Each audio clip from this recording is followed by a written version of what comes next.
more bad government in Nigeria. Nigeria Watch, the only media that have been consistent speaking against the bad government and for the purpose for reformers. Nigeria Watch, yo.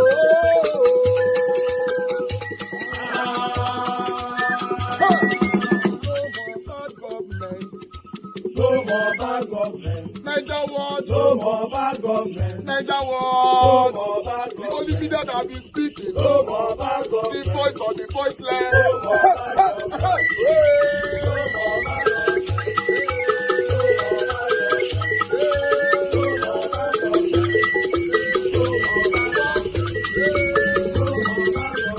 Nigeria Watch. No more bad government. For the poor. No more bad government. Nigeria Watch. No more bad government. Nigeria Watch media. No more bad government. No more bad government. No more bad government. In Nigeria. No more bad government. No more bad government. No more bad government. The only media. The number one media in Nigeria. No more bad government. That have been speaking against government. No more bad government. Nigeria Watch. No more bad government. Nigeria Watch, yo. The voice of the voiceless. The voice of the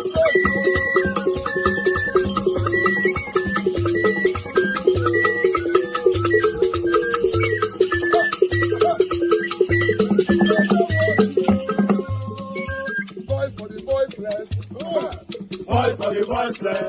Nigeria Watch media. Voice for the voiceless. Nigeria Watch media. Voice for the voiceless. The only media that have been speaking against bad government. Being consistency since 1944. Voice for the voiceless. Voice for the voiceless. Umuwame. Voice for the voiceless. Umuwame. Voice for the voiceless. Voice for the voiceless. Voice for the voiceless.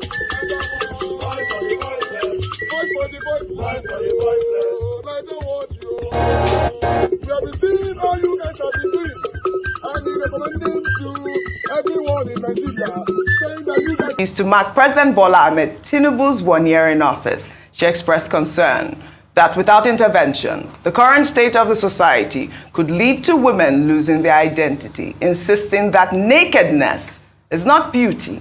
Let's take a listen. The message here is we have to salvage our children. You know, we see the way they dress, they keep forgetting that Nigeria, we are beautiful. The moment you can see what they showcase on the stage, I said we are fashionable, we see what is going on. You know, we are not having a Met Gala, and everyone, their nakedness is just everywhere. And the men are well clothed. So we have to do something. Tell them the way it is. We don't accept nakedness in our culture. That is not beautiful. It's not beautiful at all.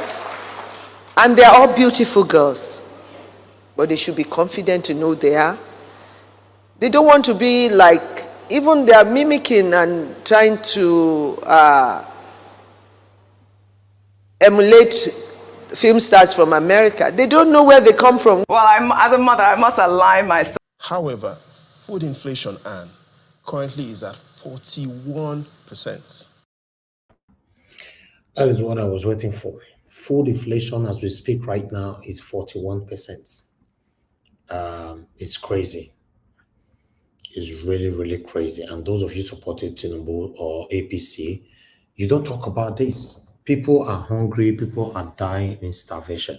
Good morning, good afternoon, good evening to every one of you. Thank you very much for your time with us today. Today's Monday, 27th of May, 2024. We are back again. We're back again. We're continuing from where we stopped yesterday. We talk about the things that's affecting us every day on this platform, 7 days a week, 365 days in a year. We are here calling out our government to do the right thing, as you and I know that since we were born, or probably since Nigeria was created, we've never been lucky to have that government or president or anybody in holding public office that prioritize the people over their selfish interests. This is what we're doing here, telling them to do the right thing. We can't continue like this anymore, especially in postmodernism. Thank you very much, my people. I appreciate you all. Mother of all, Mommy Diaspora, good evening to you, Mommy. Thank you very much for all you do. I appreciate you always.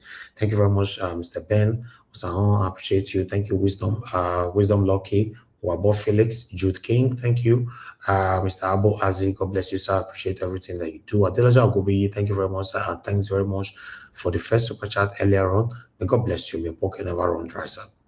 Thank you very much, everyone right there. Love God is my strength. Amaka Fujabi, appreciate every one of you. Patricia Enofe, my dear sister, thank you. Mother Patricia Takujimi, thank you very much, ma. Appreciate you. Thank you very much, every one of you right there. I showcased almost everybody already. As you all know that we're working with time, so we need to move on right now. As you all can see, the title that we have for you right there, I know some of you are surprised. What's happening? What did it happen again? Is it true? Peter Obi took this one. Yes, it's confirmed. You know, Peter Obi have accepted that he will embrace merger with, what's it called? PDP to make Nigeria great again. So for some of them, way they kick bucket all this while, they say, no, it's not going to happen. This one not going to happen. Peter Obi not fit do this, or Peter Obi go do it, or he not go do it, or if he do it, I go follow him, or I not go follow him. All of us have mentioned one or two things on this platform. So I want you to be preparing right now, wear your shoe, either to lose your shoe which they follow Peter Obi before, or follow him, go anywhere he they go. That is it.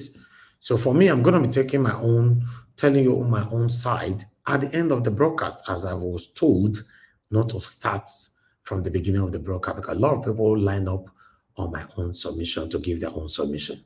So I will pass mine at the end of the broadcast on this particular one after my presentation and my monologue. Thank you very much, my people. I appreciate you all. We still have a couple of presentations to present right now. But before that, I'm going to post out a link for those of you that want to join us today so that you can start coming on time so we can start talking. Remember that I said I don't want my presentation to be more than 30, 35 minutes, and I'm trying today to see if we can keep to that. Currently, we are 23 minutes. A link I've posted for those of you that want to join the panel. Click on it, join us here. But meanwhile, I'd like us to move on to the next video. We have a video here where Peter Obi responded to the critics who have been saying that Peter Obi did not build school, did not do this and all that. Peter Obi have finally responded to that as well. But we're going to be responding to that. This popular pastor, I can't remember his name, that pastor that is, you know, I forgot his name.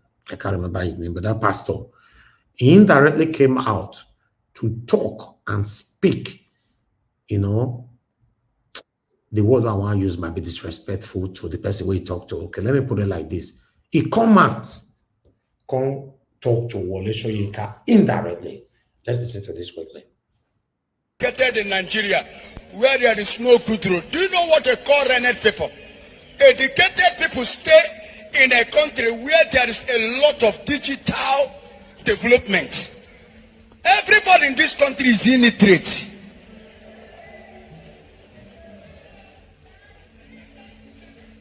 Go to an intelligent country like Dubai. You will see modern things.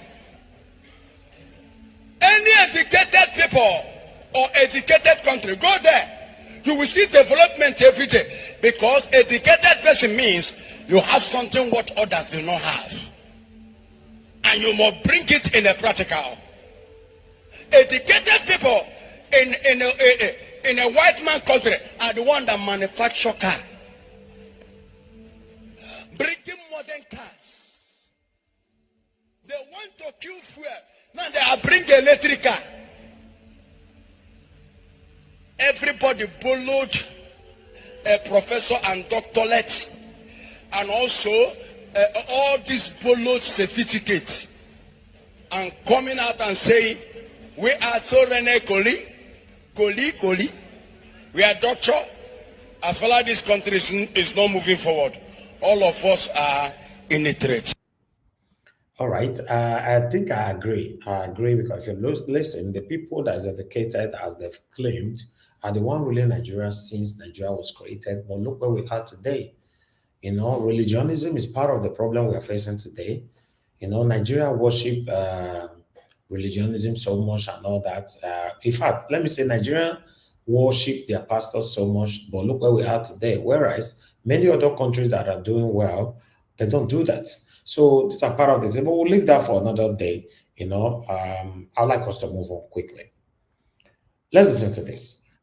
If you don't pay tithe, you are not going to heaven. That is not. A pastor said recently, he said that if he see anybody that is prosperous without tithes, he will drop the Bible. We wish he dropped the Bible because we have millions. Go and Google for it. Qatar is one of the blessed countries in the world, and it's a Muslim country. They don't pay tithes, and they are well blessed. If tithe is the reason why we are going to be blessed, nobody should be poor in Nigeria because they have been paying tithe when I was inside my father's and mother's womb. Yes. How many of you relate with those aged mother? They will tie it to their wrapper and bring it to church. What is their prosperity? So people now think that salvation is synonymous to money. If God touch your heart, do for God. And not everything is for money. If you don't have money and you are coming to church, please be excited, be happy. Don't say, I don't have money. Go out there now. You will see a lot of people don't go to church. They say, I don't have money. Most of the people say, we didn't see you in church. When you get there, they now lie. They say, we are sick. Most of them don't have offering. They are always ashamed not to drop. Majorly if a church. You know, there are some churches you have to dance out. And as they are dancing out, they are recording whether you will drop inside basket or not. You will feel frustrated. Church is not primarily to collect money. Let me tell you, the first auditorium that we can call Christian gathering was built after over 200 years that the apostle, I believe, have started preaching. Over 200 years after. But now we put burdens on people. That's why some people will never go to church that is not well completed because they know there will be too much money in the. If you depend on your own region. I would like us to move on right now. Let me bring this article to your screen. We are going straight to Edo State quickly, as Philip Chaibo was rejected in the High Court, Federal High Court, I guess. Let me check quickly. Yes. Just in court dismisses Chaibo's request to void Ighodalo's candidacy. A federal high court in Abuja has dismissed a lawsuit brought by the impeached deputy governor of Edo State, Philip Chaibo, seeking to nullify the February 22nd governorship primary of the People Democratic Party in the state. Ason Ighodalo was declared the winner of the party's governorship primary election, which took place in Benin City. So, Philip Chaibo, I don't know any other option that he's going to take right now, but as we speak, the bulldozer and come out say you don't have any stand to disqualify Ason Ighodalo.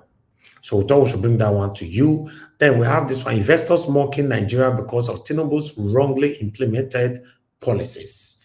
Ambassador and I talked this one. It went on there, but because of time, I'm not going to read this. Yes, more investors are leaving Nigeria as we speak, as many of you are already aware. But meanwhile, the one for hold on, let me bring this one in. Where is it? I can't find it. The one for Peter Obi, I would like to look for it, but I don't know where it is anymore. I know it was here earlier on. Okay, we'll bring it on shortly. Peter Obi, I'd like to just take only the headline for that one, then we can move on. Okay, bear with me, guys. Let me bring this one in for you quickly. Please do your part, press on the like button, and help us to share. God bless you all. Okay, there you go. So I'd like to put it on the screen for you in the next few seconds. Bear with me, guys. Let me do this. Okay, there you go. 2027, why are we consider PDP LP Menja? Peter Obi, I talk that one. The presidential candidate of the Labour Party LP in 2023, Peter Obi, has explained why he will consider a measure between the LP and the People Democratic Party PDP. Obi spoke, he went on. So the quote is there, if the measure is to be able to govern Nigeria properly, unlock all those things that will make Nigeria a better place, and for it, he said. That is it there. So that means Peter Obi don't give you hint that he's certainly going to embrace measure. So Madaluk, I can see you on the backstage. Please turn on your cameraman, to be sure somebody is not impersonating your name and your profile. Okay, man. Thank you. Thank you. I've seen it already. All right, my people, that is all we have for you guys today. I want us to start talking. For those of you that want to call in, at least I end my presentation and monologue before 40 minutes. So don't worry, we're going to continue to do work so hard to reduce it. So now people can start talking right now. So not be more than not count this minutes join my own. No, now we don't finish. Now they talk now. Agashi, talk to us. A good evening to you. Thank you, sir. I thank you. That is, it's like I use my call. Catch you. Yeah. Good evening. Good evening. Good afternoon. Oh, yeah. Now you know what? Let me tell you one thing on this issue of foreign investors. You know, what is Blue government? What are they telling us? I thought they say, oh, Trump is going to bring in foreign investors in. Why the one you have, they are leaving. How many of them have already left? See, Nigeria is going to doom. Believe me, Nigeria is going to, it's going to be, because, you see, I don't know what is going to happen in next 6 months. Believe me, if this thing continue going like this and the foreign investors keep moving, leaving, Nigeria is done. Believe me. They say when you put something on the fire or you're cooking a black soup, they will move small time and say, this is not done. No. That's how Nigeria is done. On all these things. Believe me. They need to start getting it right before Nigeria will just eat themselves.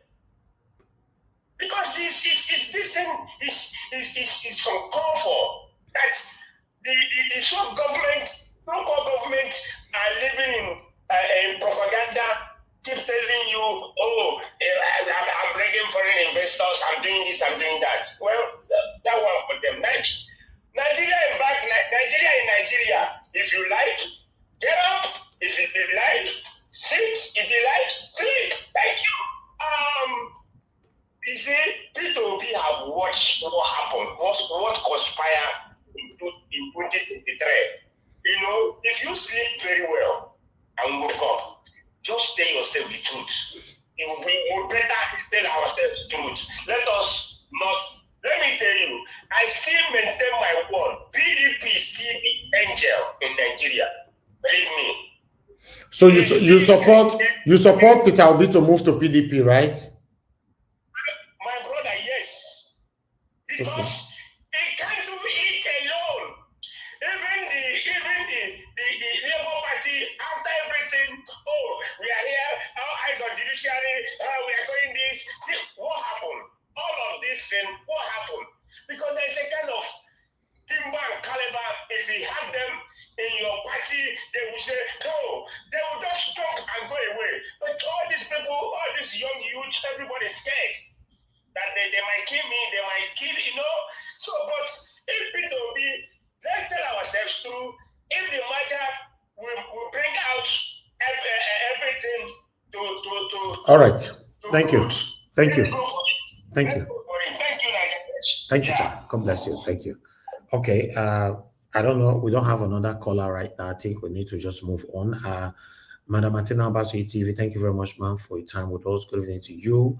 Dewale James Babayale, God bless you. Thank you very much, Dr. Happy Life. Thank you, also, sir. I can see you right there. And thank you very much, every one of you that just coming in. And God bless you now. The first person on the panel today is Madam Patricia Tragojumi. Thank you very much, ma'am, for your time with us. Good evening to you. Please, I'd like you to talk to us 8 minutes. Okay, Madam Patricia, let me come to you. Since you are not even responding, I will have a caller right now. Our love of God is my strength. Is calling in, so let us quickly. Oh, I missed that. Love of God is my strength. I'm returning your call quickly so that you can speak. For those of you that want to join us, this is the best time for you to join the show. Thank you. Love of God is my strength. Go ahead, sir, madam. Good evening to you. Sorry, I think I'm behind by 2 minutes. I'm sorry. Go ahead, ma'am. Thank you. You have 3 minutes. You are already live, madam. Thank you. Yeah. I want to say good evening to everyone. Morning, Diaspora St. Thomas, everyone, Nigeria Watch, and those who will be on the panel today, and the comment section. And in the UK, we are on holiday here. Hopefully, it's not nobody the one, so I don't know. Happy holiday to all of us in the UK. I will speak on first and foremost, let me speak on the pastor, the one that was talking about tithes. You see, it is difficult for people to believe that God does not need your tithes. It is very difficult when you see people like this man of God who come out to speak against tithes. Other pastors who are collecting our people money to get rich, they will not like him. But I'm telling you, as a believer in Christ Jesus, and I know once you receive Christ, you have come to be joined to him in body and in soul. My brothers and sisters, Nigerians, don't waste your money on any church pastor. They are using their money to build their own empire. Use your money for yourself. Whether you pay tithe or not tomorrow, if you are not in Christ, you are going to hell. There's a lot of people who are in the church who don't even know whether they are believers or not. They're just waiting there to sit down, and that is all. Stop giving them your money. Tithe will not make heaven open up for you. It is for yourself. Quickly, I go to Remy Tulumbu. As much as I would say I don't really, people, all of us, that I don't really, I won't say I dislike somebody, I don't agree with her anyway. I will agree with what you said about our girls, our people going naked. Nigeria has come to the Sodom and Gomorrah of the earth. When Jesus destroyed the earth, we were destroyed the Sodom and Gomorrah. What I'm seeing in Nigeria now is not even out of it.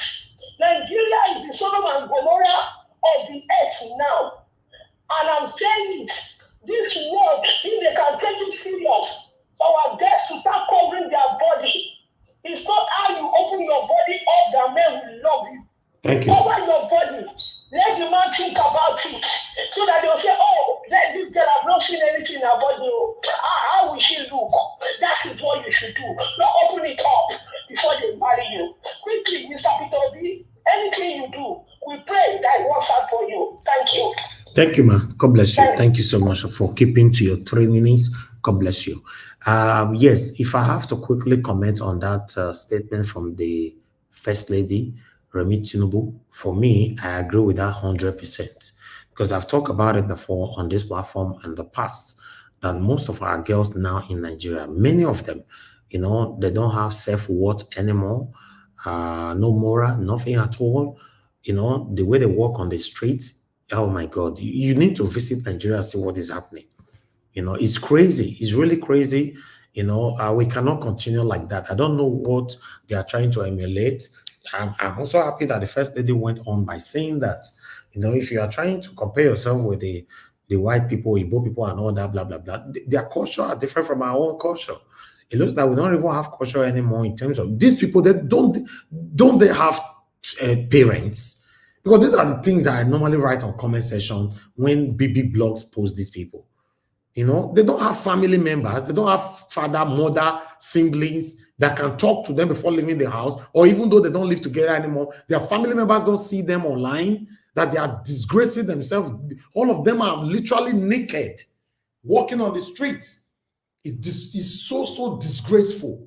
So disgraceful. I've talked about it in the past, but seeing the First Lady talk about it, to me, I wish they can not just talk about it, pass a law. Then some people will now be saying, what happened to human rights? What are you talking about? Because this generation now, the next generation that will be coming, only God knows what will happen in Nigeria. It's crazy. So I support, that statement 100%. Thank you very much, Lord of God, my strength. God bless you. Let me take another call quickly. Someone you were calling earlier on. Okay, that's bright. Asemota, I'm returning your call quickly so that you can use your 3 minutes as well. Guys, press on the like button, press on the $sign, encourage us, buy me a coffee. God bless you. Right, Asemota, my brother, talk to us. Good evening to you. Good evening, everybody. I greet the house. Good evening, Nigeria. Mr. Nigeria. Thank you for today. The Lord is your strength. Thank you. I greet everybody that have submitted. I greet our parliament, the Christians that will be having today. Please let us share and like the broadcast. Thank God today somebody has proved me right. That is my underlying statement. I will be saying it since last year that Nigeria is worse than Sodom and Gomorrah. If you remember, I always use that word. It's not. I'm not surprised because in English, Benin says that you cannot be in the river and you say soap there your eye. You cannot have those many churches in Nigeria, and what is happening in Nigeria is still happening. It means that there is no God there. I will continue to say it. He is not there. It's only His grace upon everybody, good and bad, that is existing there. His presence is not there. You cannot find somebody who is so holy to be in that kind of a place. It's impossible now. Don't you see how it pains you as an obedient when you see Peter Obi mingling with some people? That is the same. The Bible says God is a jealous God for those who believe in the Bible. He will never be there. That is one of those things that are happening there. It's unspeakable. Things when they happen for Nigeria, not they happen for anywhere. They happen. Look at globally, the whole world is in a mess. Everywhere, Nigerians, look at what is happening in South Africa today. Everybody is driving us here and there. Look at what is happening in Germany. They are telling everybody to go home. When are we going to build our place? In today, things that like Ukraine and people that were living as immigrants, they didn't think that they would live one day. If it happens today, wherever you are, what is going to be your fate? Because the system is not good. That is why I'm saying, even this election that we are preparing for 2027, there is no map on ground for the people who want to change the status quo. Because the constitution is not changed. The people in power are still in power. Everybody is above the law. Everything is happening at the same time. Distractions here and there. Sometimes you cannot blame the youth as well because our educational sector in Nigeria is gone to the wind. Nothing is happening there anymore. Family structure is broken. The man cannot see his family. You see, those days you were afraid of your father. When your father speaks, you run inside because he can afford to pay your school fees. He can afford to send you abroad to go to school. He can give you whatever you want. But today, most fathers are handicapped. They cannot even pay house rent. How will you want such a father to talk to the son when the son is even getting more at the budget outside than his father? It becomes so difficult. Everybody is handicapped. You can't blame them because most of them, they are not feeding on those things you see online. There is no other way of living in Nigeria. It's very difficult, very, very difficult. I imagine those days when I was a youth in Nigeria, if I was caught out with them, what do I have to offer the girl? Nothing. Thank you. As an average man, what can you offer a woman? Can you buy a Brazilian for 400,000 when you don't have to take 30,000 naira? The system is gone. Thank you. You have to continue speaking. Thank you. Thank you, my brother. Thank you for the time. God bless you, my brother. Thank you. All right. Those of you buy Brazilian hair for girls, and some of you have wife, and your wife have never used Brazilian hair or whatever. Don't worry, God now go to punish you now one by one. In Jesus' name, amen. One by one, God must be punished on a public disgrace, not on a portion. Those of you living, go to buy on a babes for Nigeria, Brazilian hair, and your wife now they use Brazilian hair. You never buy, you not care about your children, you not care about your wife. And babe, you go there.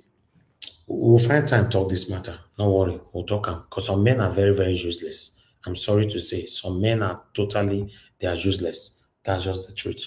But let me come to the panel. Callers, please hold on and come back to you guys. God bless you all. I would like to call on Madam Patricia once again, if you're there, ma'am. Good evening, Mr. Elvis. Good evening, ma'am. Thank you very much. Good evening to you. Please talk to us. 8 minutes. Thank you so much. Yes. Good evening to all the comment session commentators. Good evening, Mommy Diaspora and the panelists that are with me. Good evening, every one of you.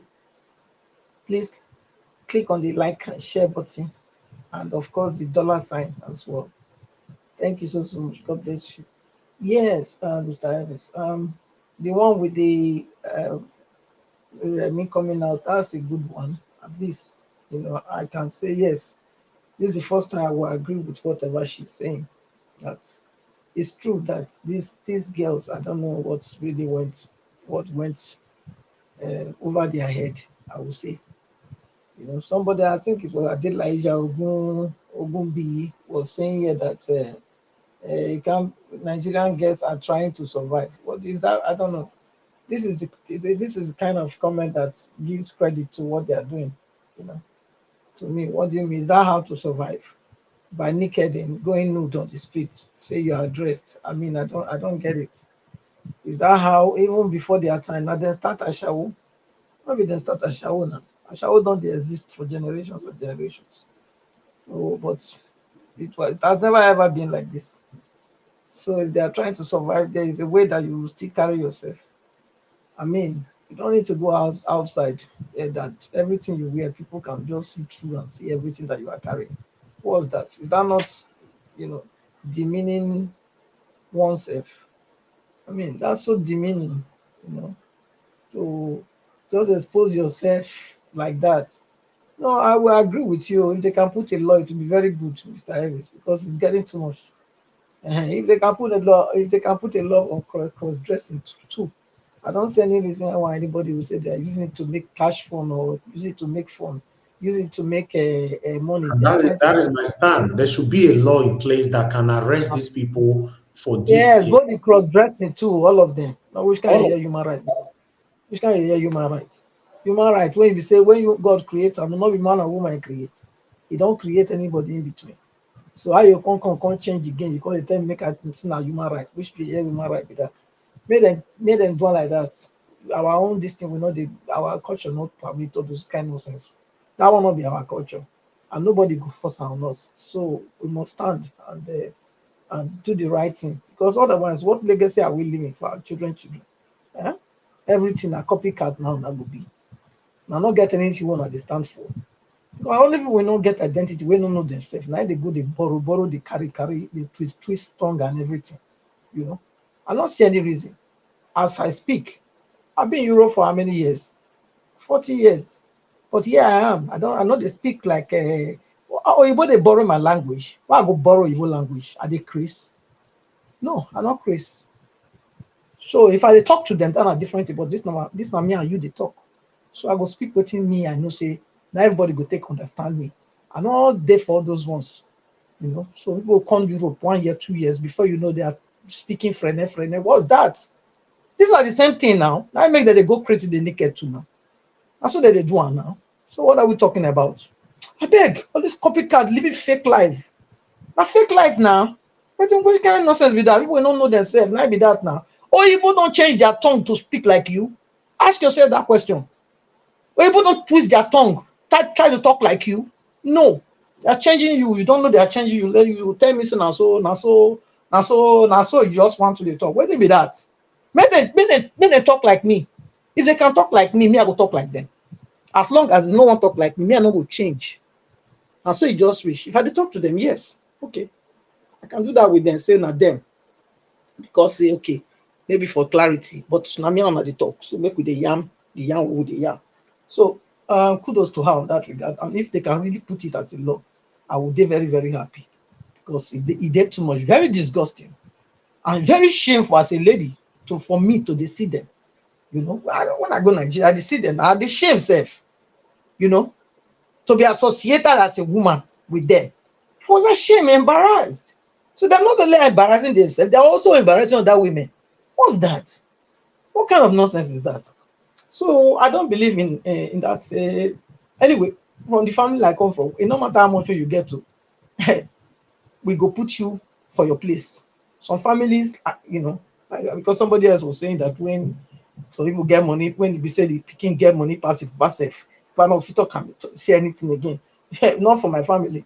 It no matter how much you think say you get. As many people say, they say, oh, chrono they talk pass the owner. So now, so it beef my family, we go bring you down. Not they possible. So, but we leave, no, we just move on. But kudos to her on that regard. We need to do something. Nigeria government must do something fast, because it's getting out of hand. They're disgracing all the ladies and their mothers. That's why I see her. Yeah, you know, when it comes to this, our PO matter, you know, so I don't feel talk before say the tendency is that when they say when they say, hey, no, go happen. This I say it go happen. You say that it go happen, or it go from your own party. That's what I say. It go happen, because in every kind of news, there's an element of truth. So now the truth don't come out small, so neither they come out. So yes, support a measure if it's for the better, it's for the good of Nigeria. Yes, but again, you can question that. Okay, why all the hula baloo before? So for me, all these politicians, they are the same. They will not deceive ourselves. All of them will be the same. Now we they play their para. Maybe we don't do them, maybe we they play, maybe they look. Maybe we just they play. Nigeria don't enter one chance. Now so me I see Nigeria enter one chance, whether I like them or not, because I still they ask myself, where is the 1 million march people? Where am? Where then? Nothing they cannot stage in Nigeria. Nothing where they not fit stage. Then they talk about Tinubu staging pastors, Abi. Not be say they talk. So where 1 million march? Where the men? Where them? Where are they? Please, look. People who want to be deceived, they can be deceived. Me, I will not be allowed to be. I cannot allow anybody to deceive me. So that is it. I will live and tell, because nobody can come and tell me say, now daybreak. No, not be now daybreak at all. So they don't break 30. Since that 1 million march not do anything, that 1 million march men, 1 million men march could not do anything for their president. They swear Jagaba in on the 29th of May. After they say go to court, okay, then wait, go to court. Court day can't still reach. Now the judges can't just put the final nail on the coffin. The 1 million people march after all the drama. After all the drama or court days, what we see, all the big what they call them, what they call containers of ballot boxes, where they carry container, saute TV, everything, all the drama, all end up with waiting, Ojodi, emptiness, and then 1 million march. I think maybe we can leave it like that. Thank you. We do like that. I think I'll round up like that. Thank you. Thank you, Madam Patricia. Thank you very much. Thank you. Yes, everyone that came out that time, that enthusiasm and all that. I don't know what happened to it. Till now, nobody's talking. So it's crazy. Madam Luke, it's good to have you on the show very early. As sometimes though, not as usual, because now you always join late, but joining early. I'm always happy to have you on the show very early. Good evening to you, man. Please talk to us. Good evening, Mommy Diaspora. Good evening, Sir Elvis, the panelists, viewers, callers, commentators. I greet you all. It's Happy Memorial Day here. Yes, I am early and I will leave early because I just took a break in the middle of my work schedule so I can join. Hello, Mr. Elvis. Thank you so much. Mr. Oduwa, I can see you. You can off your camera now, sir, if you are hearing me. Thank you. Go ahead, man. This is what you on camera now. Be somebody don't hijack person type ID or whatever. That's good. At least for safety checks, that's okay. Yeah. So I have listened to everything that is being said here. And unfortunately, I'm not hopeful about anything that we have said. It's just so that we can come here and express ourselves as we always do. Starting with the Kano situation. What do people expect when, you do not follow the rule of law and you use the state apparatus, financially and judiciary, to tussle and jostle offices however you wish? And people were comparing it to the Benin, about Benin's kingdom, and what if it can happen in what can happen in Kano can happen everywhere. I said, well, there's only so much that can be expected from Nigerians where anything is possible. Never say never. Because when you have the state and all the money the state is using from the Nigerian coffers, they can do anything. They can buy and sell anybody. Just imagine what Ganduje did with Sanusi. And then now this Yusuf, this new governor, is doing the same thing back to back, because they know that the traditional rulers are tied to the politicians, especially in the north. Not so much as the south. I don't even think the southern rulers don't have much clout. But when it comes to the north, with that Sharia and their religion, it is tied. Everything is tied to government. Whatever government says and the traditional rulers say, they go hand in hand. Unlike the southerners, the traditional rulers and the government do not talk. In fact, they're always at war. They never speak with one voice. But whoever rules the governor's house can determine whoever is going to be a traditional ruler in the north. So do I care? Absolutely not. I don't care whatever they're doing there. It doesn't benefit Nigerians in any way. So we're just going to let it play out. And then coming to what Mrs. Remi Tinubu is saying, I live in a country where people dress naked day and night. And I'm probably immune to it. Because I have had young ones and I have had children where it's a daily battle to get them, to put their clothes on. What are you going to do? I'm a believer of self-determination.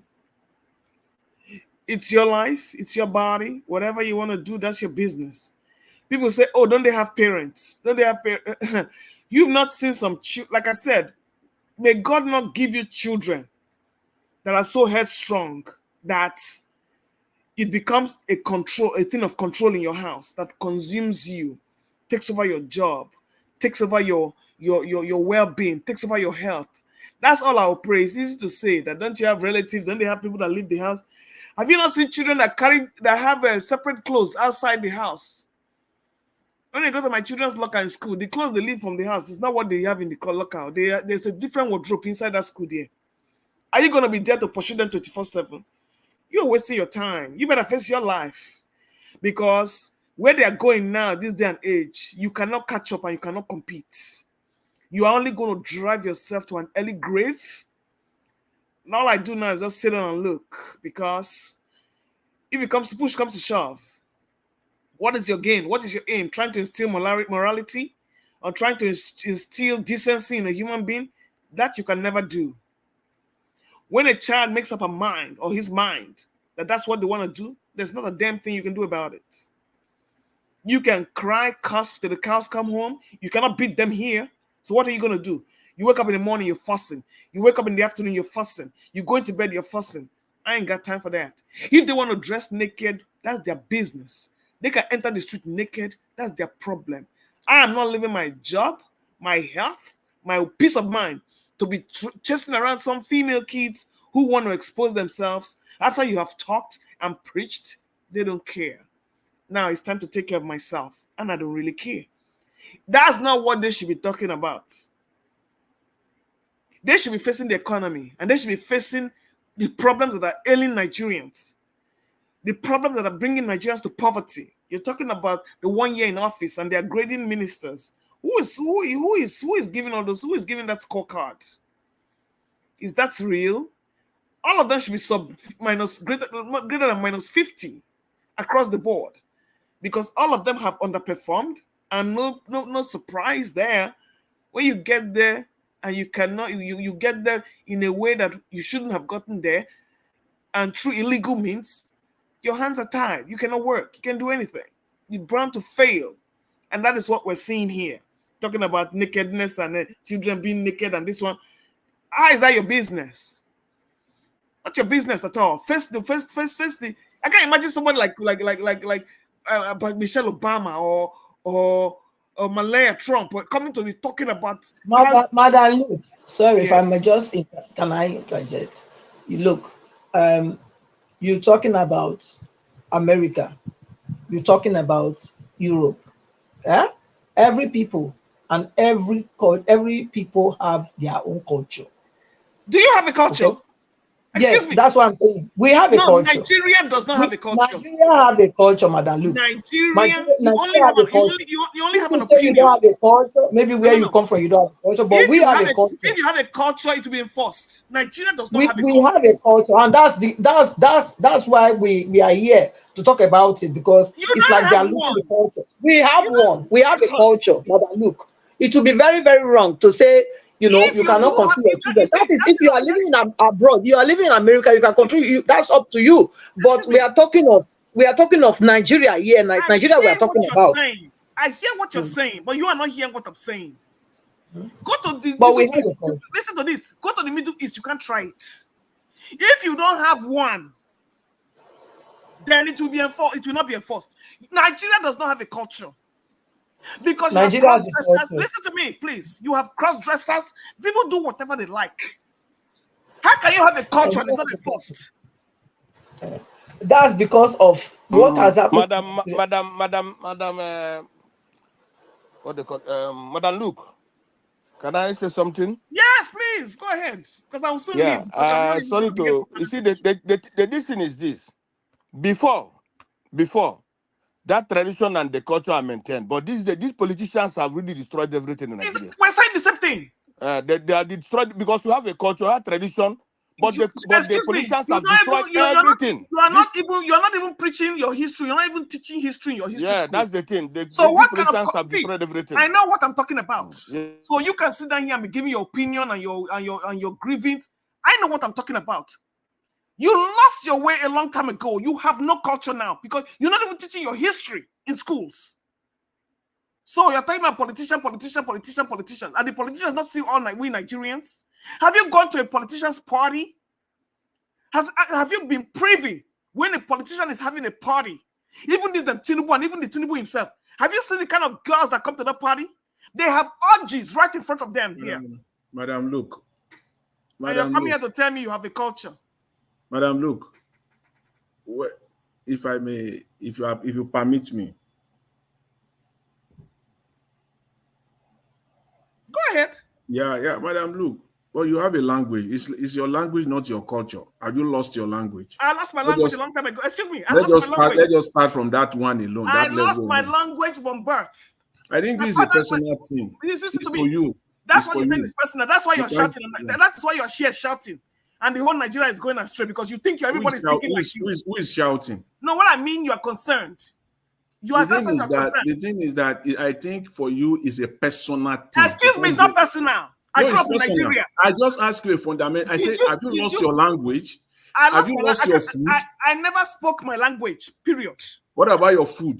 Is food not culture? My father never spoke his language, period. Have you lost respect to elders? I have not lost respect to elders. Is that not culture? But like I said, how many aspects of culture are you talking about here? I mean, we can list them. We can start listing them. Culture has many aspects. Unfortunately for you, do you wear your traditional clothing? Yes, I do. Is that not culture? Have you lost that? I've not lost that, but it's my choice. It's a culture. It is my choice. Culture is broad. Culture is my choice. No, that's what I'm saying. And that is what I'm telling you. Personalize it to yourself. I am telling you that Nigerians have lost culture. I am telling you now that it's a personal thing. I am telling you that is why the children of these days have decided to express themselves, and you can do nothing about it. It's a personal thing, and also it's a personal thing to how you bring up your children too. If you like, maybe you don't understand English. If you like, bring them out the way you want to bring them. They will do what they want to do. That's not correct. That's not. You can say that. Excuse me. I've lived in the Western world since 1990. Why is Remi Tinubu on the news? And let me tell you, at the end of the day, it boils down to parenting. Excuse me, and that's why I say you're foul. It's a personal thing. I said foul. That's your own. You may have your own. That's your own. It's your own. Yeah, Remi Tinubu is on the news. It's a personal thing. Remi Tinubu is on the news. Let me tell you, there are children that are brought up right there in America, in Canada, where I live, for more than 25 years. There are children brought up here that have more morals See, that when you see them, they are well trained. Yeah, that is your opinion. I even have my nieces also here in Europe. They don't dress naked. And I'm saying, so I don't know what she's talking about. All right. Can you just let her finish her minutes, please? Yes, thank you. If your opinion or your culture was so great, Remi Tinubu will not be on the news. That's my point. So all this one that we're hearing then here and then here and then here, like I said, that is your opinion. Unfortunately, you are losing because the children of these days have gone AY, especially the girls. And there is not a damn thing you can do about it. If you like, call on the parents. If you like, call on the good. Is how you brought up your own children. My own children are not naked on the street. Is it my children? There are people like me also, parents like me, thousands of them. Is Remi Tinubu talking to your children? Yes, he's talking. He's not talking to my own. He's talking general. She's talking generally. Now you don't lose. That means you don't lose now. We're saying the same thing. Are your children the general children? Please, this one that we are talking about on this one. Okay. Say my own family. Mr. Jonathan, can you respond to this properly? Mr. Jonathan, please respond later. Let us speak. Okay. Excuse me. Remi Tinubu did not call your children. Remi Tinubu did not call my children. Remi Tinubu did not call Nigeria children. So what are you here talking about? When you are talking of Nigeria, is it every Nigeria that is corrupt? When we are talking of corruption, do we start naming Nigeria, start naming them from number 1 to number 200 million? All right. I don't know what your point is, Mr. Jonathan. I don't know what your point too is either. My point is that if it is not a major concern, Remi Tinubu will not be here talking. It's my problem. Anything in a society, it doesn't mean that it has to affect 200 million people before it becomes a public matter. And who said that? That is what we are saying, that because Tinubu talked about it, then the entire family structure in Nigeria is messed up. Please don't put words in my mouth. I did not say That's what you are saying. That's what I said. That means there's a cause for concern. That's what I said. Okay. There's a cause for concern. Thank you. Madam Luke, thank you very much. No. I'm going back to my 3 minutes. Sorry. I bet anybody know mute again. That rule was not enforced, so I'm going back to my 3 minutes. Anybody that on mute now, I'll remove any minutes you waste from them. I listened to all. I was online yesterday. I listened to everything you said. How we're going to obey rules, but we're not doing it. So that took 3 minutes for my. Okay, go ahead now. It remained 2 minutes for your 3 minutes. Good. So you don't need 1 minute to explain. That's just fine. That's just fine. Like I said, they should concentrate on other things in the country. I for one, I'm not interested in religion, like that one was saying about tithes. If the mad herd of people want to donate their money to miscreants, that's their business. They can suffer it and be poor the rest of their lives. I believe in self-determination. Coming back to what Remi Tinubu said, she's not talking about our children and she's not talking about your children. So bringing personality in here is not the issue. Deal with the issue. What is happening on ground in Nigeria now has told you that you have lost your culture and you have lost your history. Those days of where you tie your cloth, tie your head, and do all those things are not what Nigerians want to do now. Look at your Nollywood stars. Look at everything, and you are here. Even here in America, people walk around anyhow. As long as you don't come out as indecent exposure, you are fine. But if you're going anywhere, they don't have time for that. Nobody is interested because they believe in the right of self-determination. Is that tied to morals? I don't think so. You can have somebody that covers themselves from head to toe, but what they do in the middle of the night is even more sickening. Most of them are pedophiles. Most of them are rapists. So what are we deceiving here? All about hypocrisy. Because it's cosmetic for you and you like the way it looks. It gives you a sense of peace and joy. Sorry, I don't work that way. Now, coming to Peter Obi, on my final note, whether you merge or you don't merge, I've told you this many times, Mr. Peter Obi, it's a lose-lose situation. Between Atiku and Obi in the last election, they got 2/3 of the electoral votes or whatever Mahmoud did, but they could not work against INEC and they could not work against Mahmoud. So who are we deceiving here? You still don't have a chance because you cannot, people don't really understand that when Bola Ahmed Tinubu got a hold of Nigeria, he's never going to let go. He is never ever going to let go. So you can dance around, merge into 5 different million parties. You cannot wrestle power from whoever has the judiciary and the military in his grips. So keep dreaming. On Edo State, Shuaibu is out. What do we expect? That's the power of incumbency. All roads lead to Obaseki. You can support who you want to support. Obaseki is another mini Tinubu, and he has his tentacles on Edo State scoffers. So whoever he chooses to rule that country, that state, is who is going to rule. The same thing happened in Delta State. So on that note, I yield. Thank you. And I look, you come now, you can scatter everything, scatter everywhere. Eh? This woman safe. You scatter. Anyway, you see the area where I agree with Mandaluk. This area is a very important area. I will agree with Mandaluk. For me, not all about the culture or nothing. Mandaluk said something. She said, although she forgot to put one more thing, which I will help her to put. I'm getting old. I want to live my life. You know, I cannot kill myself because of one or two things. That's a very important thing because I actually listened to a very important quote where an old man, 90 years old man, were giving similar advice to what Madaluk was saying in that area. You know, listen, guys, pray. Madaluk also mentioned that pray never to have children that will put you through hell.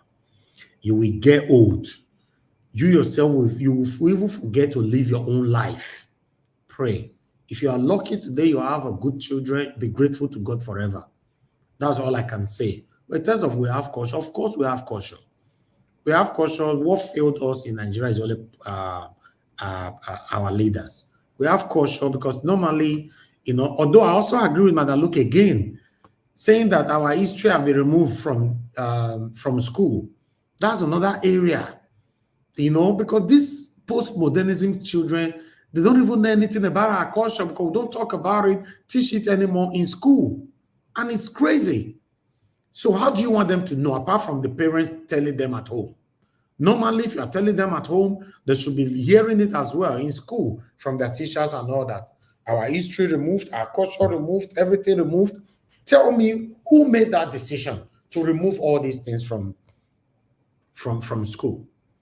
It's crazy. In this topic, I believe everybody have their own perception, direction, or dimension, how they want to talk about it. Thank you very much once again, Madam Luke, for your submission. I would like to hear from the other person there. But before I pick a call, we have a name on the background called Hotel Osoro Wazuru. Hotel Osoro, I believe this is your first time on the panel. Please, I saw you opening your camera earlier on. Your house everywhere is dark. Turn on your camera, show your face properly. Let us capture you properly before you can come to the panel. I'm aware you are there, but turn on your camera properly, not in darkness. You are still in darkness, sir. We can't see anything, nothing at all, you know. All right, okay, let me assume that I want you to speak to us. See me, please. Okay, I can see you now. Tell us where you joined us from. From UK. Okay, it's your first time on the panel, right? Yes, please. Oh, wonderful. Thank you, sir. I'll prioritize you. You'll be the next to speak, but let me pick this call first. I'll come back to you. Make me the second person or the third person. Okay, please. Okay, that's fine, Yes. sir. That's fine. Thank you. Yeah. All right, let me, Mr. F.A. Thank you very much, Mr. F.A., for calling in. Please talk to us. Good evening to you. You have your 3 minutes. Go ahead. For this issue of those our ladies, my brother, we will not deceive ourselves. The problem we get for Nigeria today, now the way some parents say they raise their children. There is a day when I call for this platform, that day on live, I just call the way I call. I say our ladies, almost all of them don't care to Olosho, but some people disagree. They say, nah, they talk. Sometimes I know I talk for country for this platform. If I go Nigeria and they run, not because say na money, they just go now the way they are most of the parents, He said they just the way they raise their children, the way they say they raise their children. Do they hear me, sir? So no, we don't just talk because some parents they don't know how to train children at all. They don't. Some people, I was Instagram just now. One, they use my I tell her stand. I write her stand. He stand. Let me see your bubble. Why you they commit that sin? You yourself. Why are you committing that sin? So you see join people where they press blow fee go Nigeria.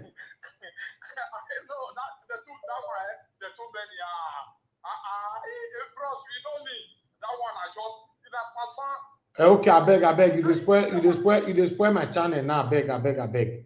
You know? No, you join the people who spoil. You join the people who spoil all those guests. So. Yes. You join the people who destroy them. To be honest.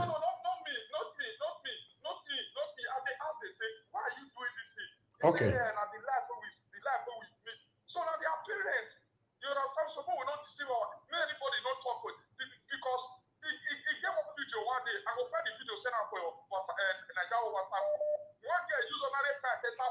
Okay, all right. Thank you. Mr. F.A., you are becoming too raw. You know, that's not how you discuss this kind of topic. Please. You know. Yeah. Thank you. Yeah. Let me pick another call quickly. Thank you, Mr. Innocent, for calling in, sir. Please talk to us.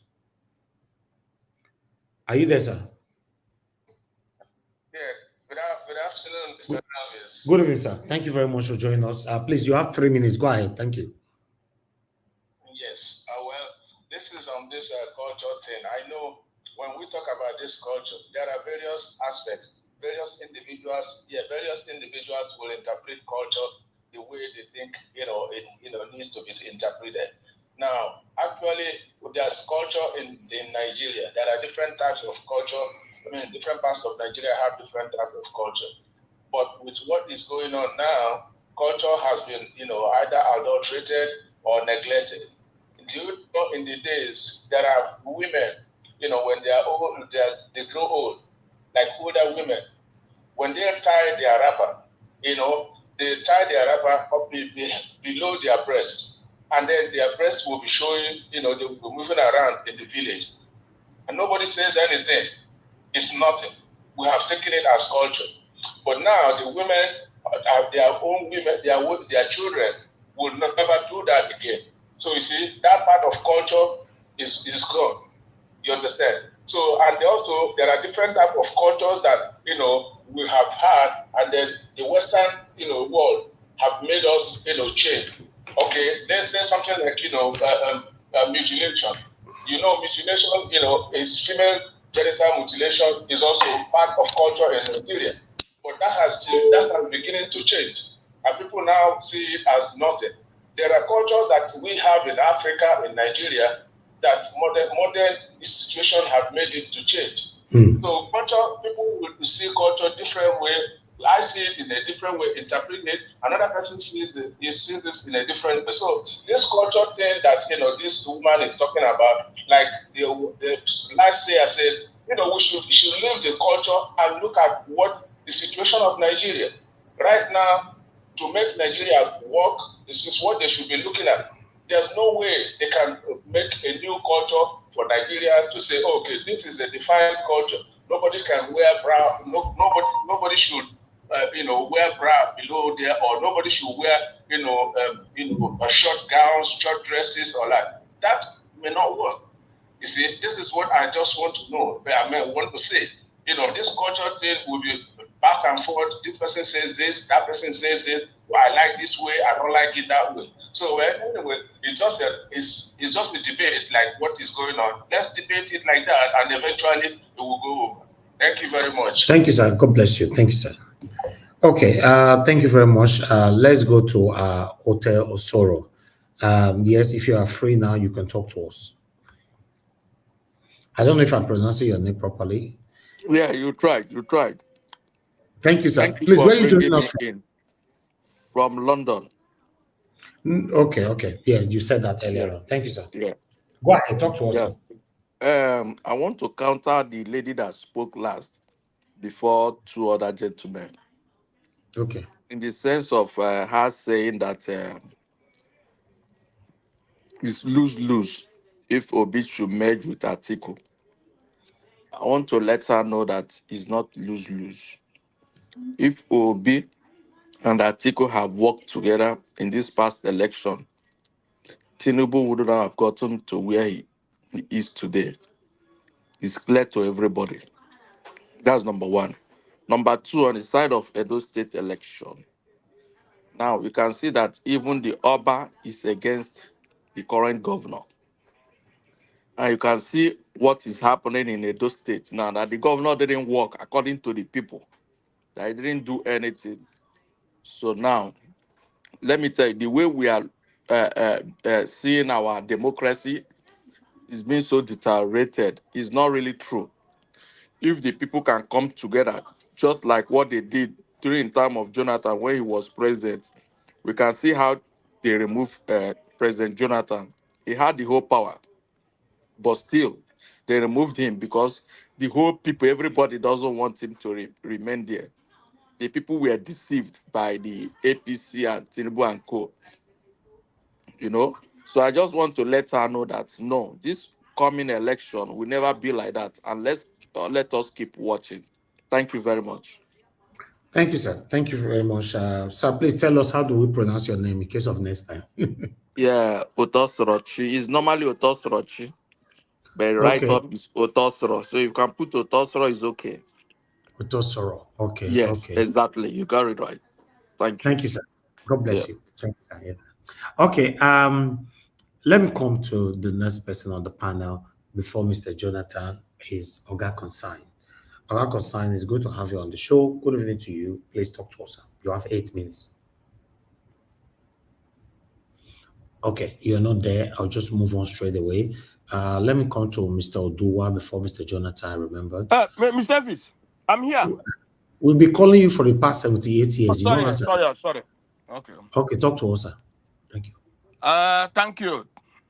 God bless you today. I bless you every day for the Thank work you. you're doing. Thank Yeah. you, sir.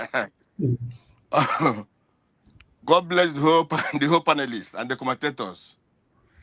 I wish all of you God blessings and protection.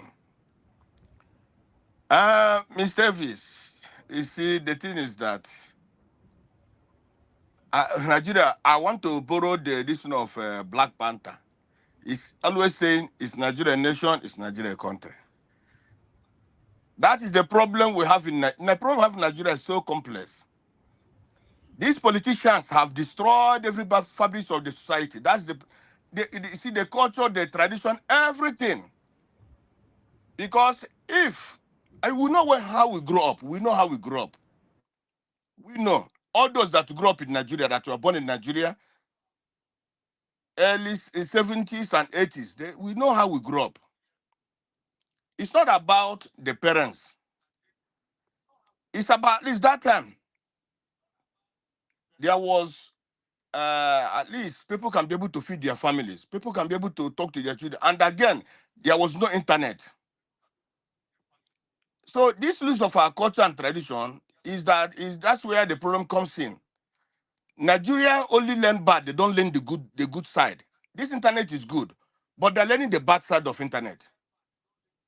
You see, that's where Nigerians are learning from. Let me take example of Japan. In Japan, it's difficult. Up to today, they still wear their traditional wears. That's what they still wear up to today, I'm telling you. But in Nigeria, even the married women, when this tight started, I think around 20 or 30 years ago, when this tight started in America, the Nigerian women who went to America that time, even those who went to holiday, they came back and started wearing that tight. But in Japan, you can't see that tight. Any woman wearing a married woman is a married woman. She still wear that her cultural dress, her traditional dress, that Japanese traditional dress. You see? So the thing is this: we have destroyed our culture, and any people who destroy their culture, that nation doesn't need to be called a nation anymore. Because tradition and this thing makes a nation. If you go to Japan today, they are still strong. Their tradition is still strong. That tradition, everything they have is still strong in their system. But Nigeria only have destroyed. And when I talk about the politicians, you see, the politicians we have now are wicked politicians. These politicians, when we have good politicians in Nigeria, they won't tolerate all this nonsense like like homosexual, they don't tolerate it that time. They don't. How can the government bring in a big brother Niger? How? Those kind of nonsense. When you have good people in politics, in governance, they don't bring those kind of nonsense things. You see, that is where when these people are doing this, and now, as of years back, it's difficult for a man or these politicians dating your school girls, dating all these things. So when you are dating a school girl, which moral again do you have to change them? That's where the problem comes in. So the problem of Nigeria, instead of learning from other good countries, they're learning from American culture, which is not good. We have a culture, we have a tradition. I can't blame Madam Luke what she's saying. I can't blame her so much because our traditions are wicked and useless, and that's why things are going bad. I want to support what Madam Luke said about this major. Like the last person said, you see, the time this last election, there was many people that at least some people came to vote. But this time and again, people will not vote like before because they know that however it is, election will still be rigged. And some PDP members are part of APC. So most of those members also will not even listen. They will continue on that trajectory of looting the country. Nobody wants any people that will come to make this country better. Most of the people, they don't want that. Most of these politicians doesn't want that. Because if the country is made good for others, they will not benefit again. If the things are stabilized in the country, these politicians we have now cannot benefit anymore. They are benefiting. That is why they want the status quo to continue. So these politicians would even make everything possible to rig the election with Tinubu. So anybody who's talking about Tinubu losing the election is making a mistake. Whether Tinubu rule very well or whether Tinubu will still be there again. Unless the society, the people themselves rise up and say enough is enough. But if not, whether 200 million people emerge together, they will not remove that people. So that is how I see about that this thing. And again, all these people who look at, oh my God, look at what happened in Lagos now. Oh, Tinubu is everywhere. His pictures when he's commissioning a road. Is Tinubu commissioning that bridge as if he's the one who constructed that bridge? That bridge has been constructed more than 30 years ago. What kind of do we have elders in Nigeria anymore? What kind of country do we have? No more. It's like Nigeria don't have elders. It's like Nigeria is an orphan place. It's an orphan country.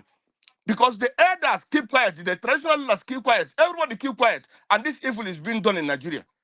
When these evils are being committed, what do you think the younger ones can do? Are the younger ones learning good or bad? They're learning the bad. Even small kids today know what is money. When we grow up, we never do know those things. Tell somebody now, tell your brother now, let me go and start learning how to learn papers on it. He will tell you no, he doesn't want any. Even if you learn for 2 months or 3 months, he will run out to go and make yahoo to do other stupid things. So that's the problem. The leaders we have now, the elders we have now, I don't know. The kind of wickedness that these people have, they don't even look at the society. They don't even say, what are we going to bequeath to the younger ones? You see? So when a nation is like that, it's difficult for that nation to be good anymore. Things have, how did they put it again? The center is no more holding in Nigeria. Because if you have good people that can try and have a good leadership, I think the younger ones will learn. People will not be doing I know when Babangida, or is it Babangida, or is it Buhari? When Buhari came in, at the first time when he came in, he said there was this war against indiscipline. And every Nigeria queue in that war against indiscipline. But these days now, who again going to queue against war against indiscipline? When the society has become so rotten, no more value again in Nigeria. When you see the first guy that said, speak, you see, when you look at some Nigerian Nigerian videos that you see, you start crying as a Nigerian. What is going on with our youth? What is going on with our people? Our women have become, even the married women have become a losho. How can a country move on like that? In a nation where we are standing, people in the National Assembly, people stand up and say, on a mandate you stand. Which mandate? Mandate of a criminal. Even when Nigeria have good leaders, we never say on or such a mandate, Nigeria stand on such a mandate. When the National Assembly members are speaking on your mandate, we shall start. What other countries will be looking at us? They shouldn't be looking at us. Which mandate are we standing on? Somebody said, Jonathan's wife is a hippopotamus. But when somebody, when a woman married a drug dealer, a woman who married a drug dealer is a big prostitute. Any woman who married a drug dealer, followed in any woman who's a drug dealer who joined in drug dealing is a big prostitute. So that is where the country is going. Somebody will have to come talk to you. Anybody who talk to you, you look at the person, look at the background of the person, look at the what the person have achieved before, look at the kind of culture he grew up before, look at the kind of tradition he grew up before, look at the kind of way he grew up before, look at the value of that person before you can learn from that person. If for example, look at me now, go and marry somebody who comes from BB Niger, how is it possible? Somebody who went to the BB Niger start getting herself naked. Tomorrow I go and marry her. What will other people say? What will my family say? Okay, since the time is if the time is fine. Oga Concern, thank you so much. You've exhausted your time. Okay. To be honest, I agree with you on that. Your last part of your submission. You know, when you want to get married, there are so many things that we need to look at because making your mistake and at the end of the day you start complaining, people like that should be thrown inside desert. Because some people, the red flag is there. Most of us just want to bypass it because we believe that we can change it. No, you can't change it. So you can't change it. If you want to marry somebody that been on Baby Nigeria or whatever, blah blah blah, you wait for the result. What is reigning now in Nigeria right now? What is trending for these people?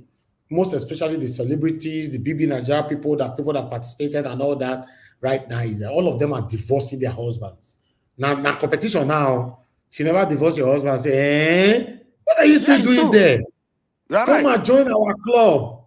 Come and join our club. Oh, they are divorcing. Almost all of them are divorcing their husband right now. Mr. Davis, you know that before, Mr. Davis, you know that before, it's difficult to hear divorce in Nigeria. Exactly. It's difficult to hear divorce in Nigeria. But now these days, they're following America and Britain that are divorcing every minute. That's what Nigerians are doing now. Are you the comedian AY wife don't run come on for us, leave her husband? Nah. The funny part of it is not even up to 6 weeks. She's not shaking her bonbon on Instagram. Thank you. That's the problem. Imagine. Yeah. Just imagine. There's no reflection anymore, like for 6 months, 1 year, whatever. Just two weeks, a week after divorcing, everybody will just be happy and be celebrating. Shaky bonbon, wearing overthrow scene. Wearing nonsense. They wear nonsense. Wear nonsense. Women now are hook up. Married women are hook up now. Married women. Majority of them are hook up. The funny part of it is that Oga Consign, when they divorce their husband, they'll become a what they call hook up babe to a married man. Thank you. That's the thing. That's what they're doing now. This is not by sale. I'm talking with facts. 100% facts. I'm telling you. Most of the women one lady in Abuja said almost all Abuja married women, both those that their husbands are billionaires and those that don't, almost all of them are hook up women. Almost all the women divorcing their husband right now, they are now a side chick to a married man. You must have money, to bankroll them or whatever they want to do. It's crazy. So these are the kind of people our youth are looking up to. They see what they are doing and say, make I go street man nowhere do us. No problem, nothing they happen. Anyway, let me tell you, do you hear one day, one lady was saying here that she went to supermarket to buy something. On that supermarket, there was one guy looking at him. The guy greeted him. He thought that the guy knew him. The way the guy greeted him, later the guy came to him. You know what the guy was saying? Hey, madam, do you want me to service you? I'm lodging in one hotel, something like that. And this guy is a young guy, about 20 to 25 years, and this woman is a woman of 40-something years. Can you imagine? Oga Consign, anything where you don't talk, plus the one way you want to talk, where you don't feel talk, I agree. In fact, I agree in advance. Because I know what you are saying. It's a big problem. Big one. Thank you. Let's hear from another person here. Mr. Oduwa, if you're there, it's your turn to talk to us. Okay, thank you, Mr. Najawas. Good evening, all the panelists. Good evening, the commenters. Good evening, the listeners. Good evening. I greet everyone. Well, people are talking of culture or civilizations. I'm not really for that. What I expect Tinubu wife to talk about is the price of fuel, the hunger, and the knowledge of the land. Not the people go naked. I wonder when people shout nakedness as a taboo or this or that. This cloth that we are talking about, there is one musician in my place which is known as Akaba. He said, Ebono yukmore o, itala woyariye. The meaning of Ebono yukmore means that the white man who brought clothes or blood cloth to us, that they use trouser to sleep. Now, if we are talking of nakedness, I believe that there are some of our women here who understand what they call Apollo. Apollo is now seen as these new styles of waist beat that they are tying now, but Apollo was different. During our father era or our grandfather era, there was no clothes. But that is not what made people to commit evil that they are committing, because guests are putting not half cloth or whatever. What is the problem of the land that the people are doing kidnapping or they are doing all sorts of rubbish, stealing and all? Is it because those girls put on half clothes? It is because we don't have good leaders. So Tinubu wife, Remi Tinubu should be talking about how the country will be going in the good shape, not people naked now. How will food come to people's table? How will poor man survive? How those who work for government, how they will be able to build house? The money they use to build house or create an office, which is not governor to the Nigeria state. Mr. Oduwa, please hold on, sir. So, Chukuno, so is that you from Abeokuta? Chukuno, so answer me, please. You just muted yourself. Is that you there? Yes, Mr. Elvis. Good evening. I'm the one. I just joined the panel. Okay, wonderful. Thank you. That's fine. I'll come back to you. Oga Show, okay. I can see you. Okay, I've added you. Thank you, sir. Okay, go ahead, Mr. Oduwa. Don't worry. Okay, thank you. Yes, sir. So, my own father era, they were not putting on clothes. During the time of Ovorame, or during the time of Ovorame, I believe the white people brought clothes, but it is not as that. So that one does not make the land to turn upside down. What we are saying today, we are talking of culture. Yes, really, we don't have culture anymore. The little culture we have antagonized because different people mix the culture together. And within the mystery of these cultures is where people now pick this one that they are living on, whatever the way they feel like. So that like man to man, woman to woman, those animal, man to animal, those are the culture that antagonize our cultures, which is not really in the life of humans or in the life of Africa. But saying the naked was the life of Africa right from time. Till today, in South Africa, you still find people like that. In Sudan, you still find people like that. And in other parts of the world, even in Brazil, you still find people like that. So it's not the cloth is our problem. Not to talk of or because the naked make people to go gaga. It is our mindset. The white people here, this Italy, next month now, you will see the way people naked when it is too much. The heat is in the country. What do they do to plant tree? That is what Tinubu should be talking about. The road that we are constructing, they were destroying people's house. How they were destroying people's property, way of living. Remi Tinubu should be concerned about all those things. So, well, let me leave that. Then for Peter Obi to merge PDP, I laugh. That is dog going back to his vomit. Because if PDP were good enough, I believe Obi will have not left that party. But if he return back, that means all of them are the same thing, the way people were describing the party. So that is for that too. Me, my hands are clean. I'm only looking for how Nigeria will be better for all of us. So that is for that. well, yes, I remember Odumeje. God bless Odumeje, because that is what I always say here.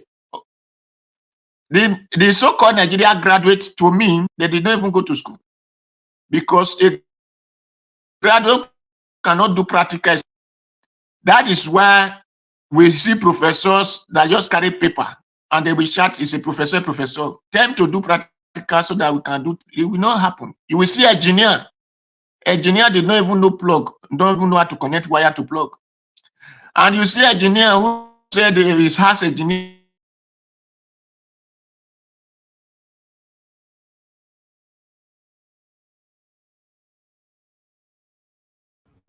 So, Dua, we can't hear you anymore. I've been at my fault. Can anybody hear me? Me, I can hear you. Hello. But you stop talking now. Abi, you don't talk finish. No, I was talking. No, you paused. Okay. If you can't hear me, let other person speak. No, we can hear you now. Go ahead. If you can't hear me, let other person speak. Go ahead, we can hear you. You are about. Okay, thank you. Yeah. I said, God bless Odumeje. Odumeje who have come to realize and tell his followers that so-called education they thought they have, they are all still illiterate, and which is truth, because they do not have practical in those their education. So that is why they did not know anything. It is just to go and learn language. It's what they have. Until they have the education that have practical, that can practicalize things for people to use, then that is where I will know that really Nigeria is educated. For now, Nigeria are still illiterate educated. Thank you. All right, Mr. Odowa, God bless you, sir. Thanks for your submission. We have lots of people on the panel. The panel is full, and those of you on the backstage, don't worry, I'm going to do swapping. You know, please understand with us. Swap me. No, that's fine. That's fine. Hold on, sir, because I need to do clarification. Thank you very much. Let me come to Mr. Jonathan. Mr. Jonathan, thank you very much, sir. God bless you. Good evening to you. Please talk to us. Thank you, Mr. Thank you, Mr. Elvis. Thank you for the work you are doing. God bless you. I greet all the panelists, fellow panelists. I greet all those on the comment section. Those that are listening, all the callers, I greet everyone. Welcome. You know, I don't want to say much on this women thing, but all I just want to say is this: Nigeria is a country with culture. Nigeria has not lost our culture. Nigeria has lost respect for our culture. Stark difference between the two. I will just leave it at that. There's no time on this panel to go deeper than that. And of course, I agree, at least for the first time, with Madam Tinubu on this one. And Mr. Elvis, I want to ask, please, on the issue of Edo State, the upcoming election of Edo State, I don't think it will be appropriate, you know, there's no time to really go into it at all. Absolutely no time to share it with the subject of the day and then Edo State. Yeah, but there's time now. You have 8 minutes. You can use it to talk about it. Anyway, because that means that if we go on Edo State, then nothing will be said on the subject of the day at all. Just share it. Use okay. For 4 minutes to vandalize it. Thank you. You see? Remember, say we have Honorable Sam for the house, so I know that they are all here. The supporters of they have their candidate, they are all here. And I want to say this. See, with respect to, even though I know there are other issues of the day that I would have loved to dwell on, especially the 1-year anniversary of Mr. Tinubu. Let's put that on the banner. Let's just talk about this Edo State thing. And people that are talking about, everyone is talking about their candidates. Yes, it is good. One of the first thing I want to say is about issues. My fellow panelists here have mentioned that we should focus on issues. I welcome that 101%. I want to talk about issues.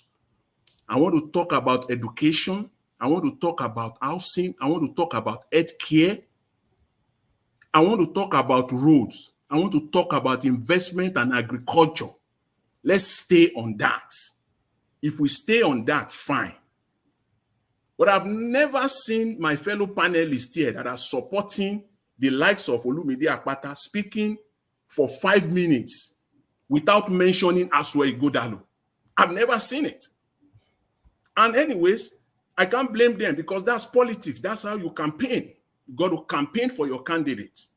And there is no way you can campaign for your candidate without mentioning your opposition. That's the idea. My goal for the person that I'm supporting is to ensure that I puncture and I flatten every argument that you brought in support of your candidate. That's it.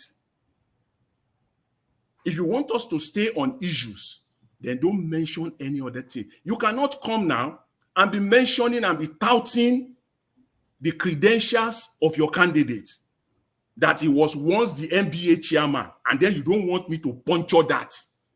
Then you are not ready for debate. You are not, if you want to stay on issues, take the career outside of it. Take it out.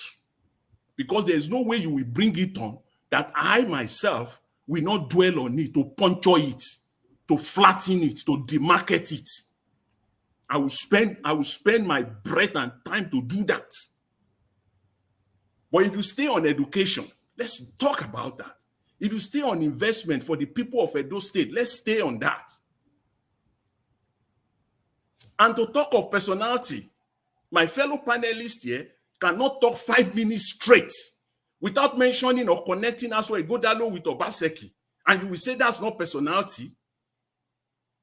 They say, tell me your friend and I will tell you who you are. You are attacking his personality. That's what you are doing. Because you are attacking the people he has associated with in the past or currently. That's attacking who he is.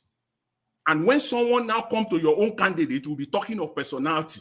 I don't know where you want to speak. That is the inconsistency I'm talking about. So if you want to talk, or if you don't want to talk of personality, stay on issue-based discussion. I love it. And it will even be beneficial to everyone, to us here, and more importantly, or most importantly, to the people of Edo State. Let's stay on issues. Take it out.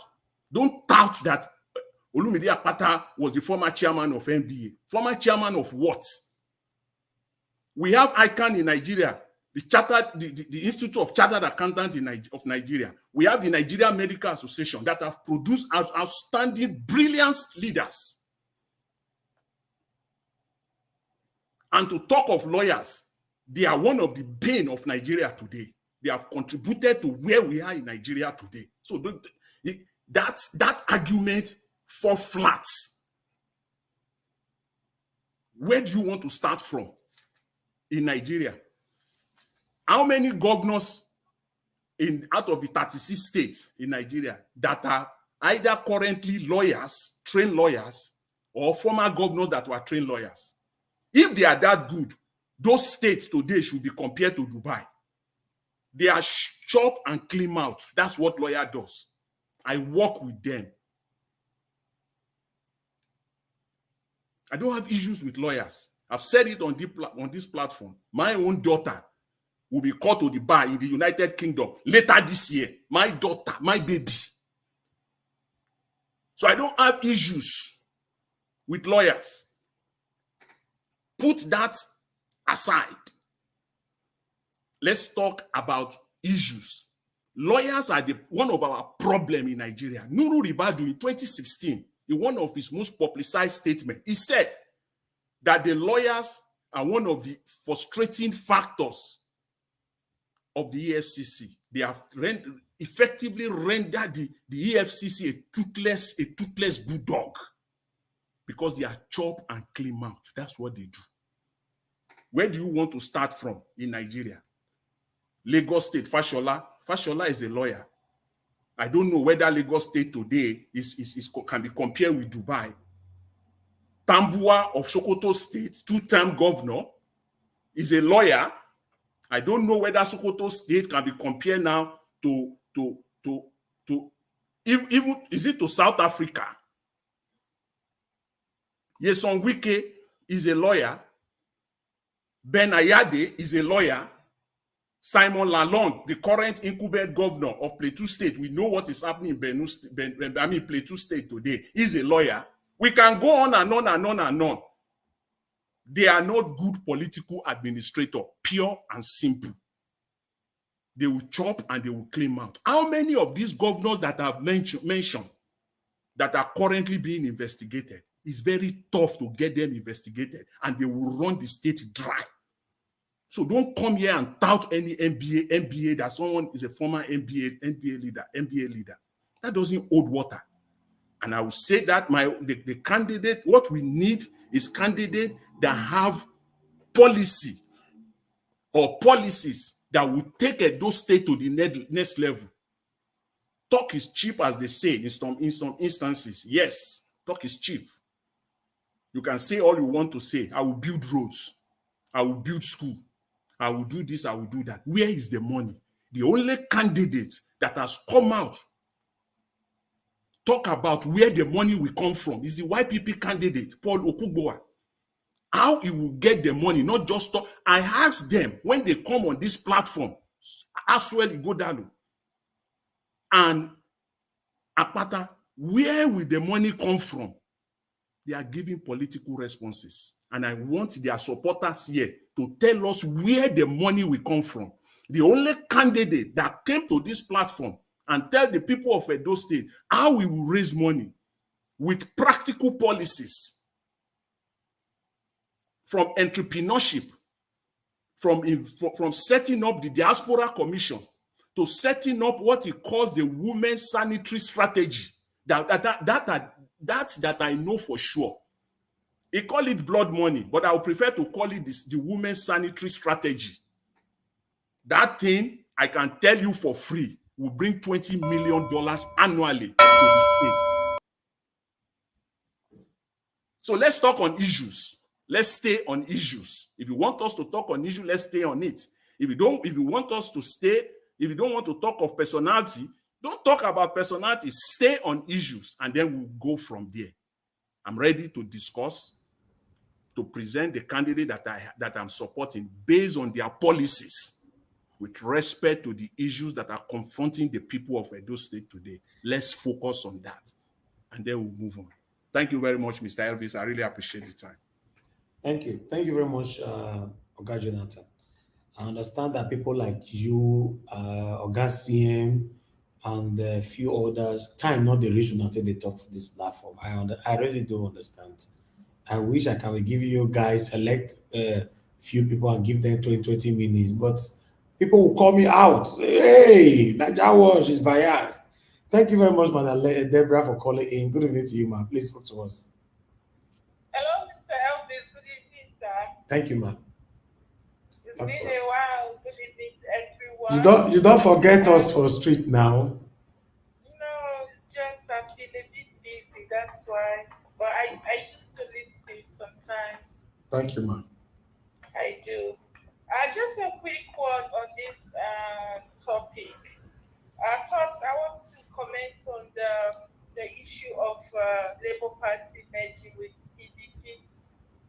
In my own opinion, I don't know if this is like medicine after death, because I feel they let the opportunity, the time they would have done this, they let the opportunity slip over their hands.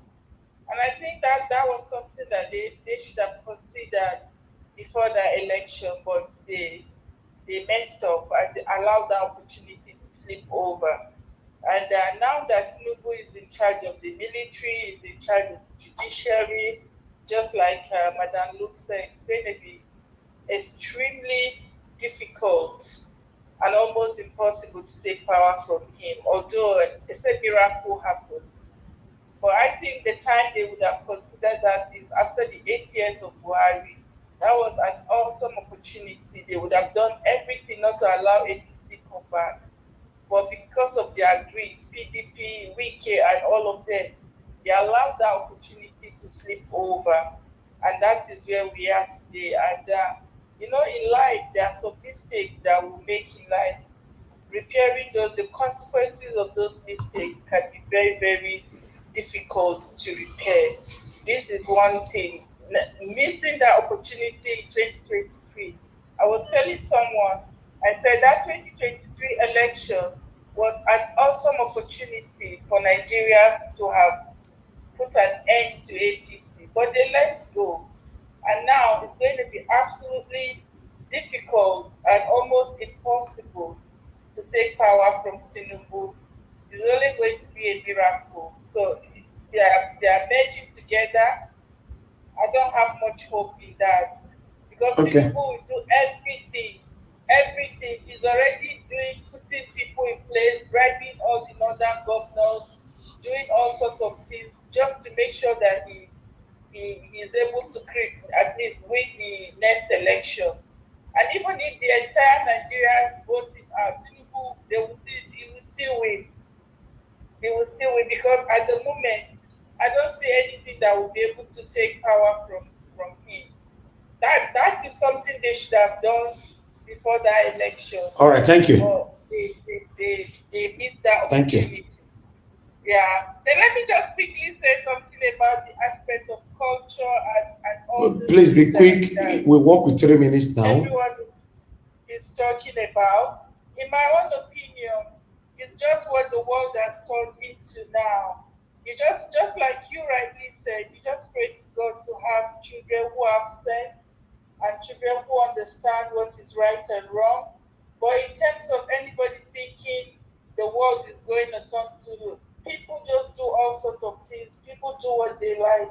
And whether we like it or not, these are all signs of the end time. And no matter what anybody says or do, things will Okay. just continue to happen. Thank you so much, Mr. Elvis. Thank you, ma. God bless you. Thank you very much, sir. ma. Thank you. All right. Let me come to the panel. Mr. Jonathan, don't finish talking. They will come for you. Mr. Jonathan, if you dey talk to these people, maybe they will be able to prove. They will come to you. Okay. If they don't come for you now, because they say the way they take beat me, I don't like them. Okay, let me call on the next person anyway. Mr. Chukunoso, you are still with us. Thank you very much. I would like you to talk to us. I wanted to prioritize you earlier, but we were locked out. That's why I call on next person. Talk to us and good evening. Okay. Yeah, thank you. Thank you, Mr. Elvis. I greet everyone in the panel. Thank you for the doggedness. Thank you for the, how will I put it now? The perseverance. And really, I know I have maybe 8 minutes or so. So let me just quickly jump into the matter I want to discuss. First of all, I want to align myself and my thought with Professor Odumeje. They call him illiterate. I understand, he struggles with his English and all that. But it was he's right on point, saying that everyone in Nigeria is an illiterate. Whether you are emeritus or engineer, mechanic, because really, I for one, I did science. So I did my first degree in Uniben, my master's in Uniben. STEM education is dead in Nigeria. We don't have STEM education. What pains me so much is that even the so-called ASU, they don't even care about Nigeria education. What they care about is just their salary. You understand? I know what the hell I passed through in doing my undergraduate project in Uniben. I know the hell I passed through in my MSc project in Uniben. Even my wife that did her MSc in UI. There's no see. We are just being hypocritical, and there is a popular saying that says that even it's so scriptural. Is what you sow you will reap. We don't have anything. We don't have. We have nothing. No research institute. Nothing is. We have two in Edo State. We have a NIFO in Benin. We have Yanomo National Robert Health Institute. Nothing is going on in our universities. Whether it's UI, nothing. We don't have laboratories. No science education. Nothing. No STEM education. So at the end of the day, we are not making any progress.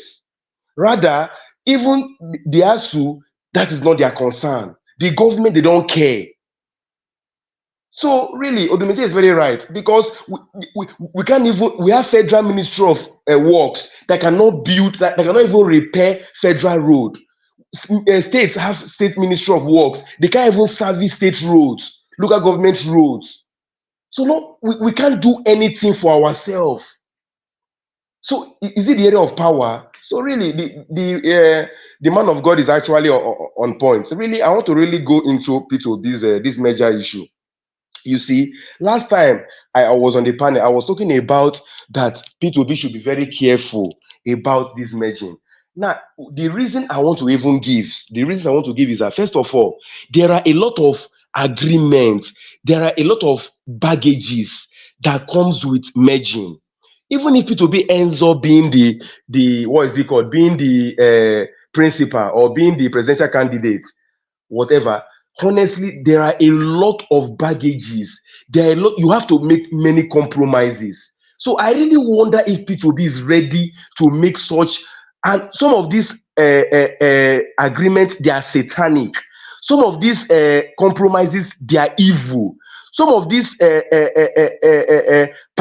baggages you need to carry that comes with merging, they are evil. So sometimes I just want to wonder, will we have the stomach to stomach all this evil that comes with merging? And mind you, there is nothing, even if P2B merges with ANC in South Africa and all the political parties in Africa, we have about 52 nations. If P2B, even if a Labour Party merges with all the political parties in Africa, you cannot. Is it not Mamu Yakubu that is still the INEC chairman, national chairman? Is it not the vice chancellor of federal institutions in Nigeria that will still be state returning officer? Is it not Nigerian professors, mainly from federal institutions, that will still be local government returning officers, that will still be ward returning officers, so it cannot work. So there's nothing. Then talk about the judiciary. Is it not Ariwola that is on US ban that is still Nigerian CJN? The Nigerian judiciary is Bukachowad. As long as it's Bukachowad and it's still Bukachowad, there's nothing.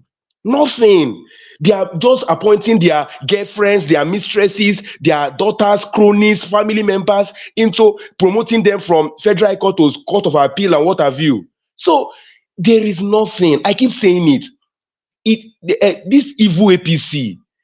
See, if it is even Buhari, I wish if it's Buhari that is still the president, I can even have some confidence. But as long as it's Tinubu, hey, there is the only thing that can remove these people. I have said it, I will keep saying it. That can remove these people is we Nigerians. And it's not by going to the ballot box.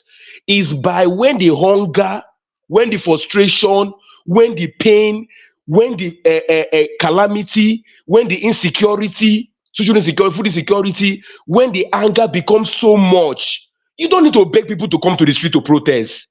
It's an organic protest where the Kano, Kaduna, the major cities in Nigeria will be shut down, where Abuja will be shut down, where every major city in Nigeria will be shut down.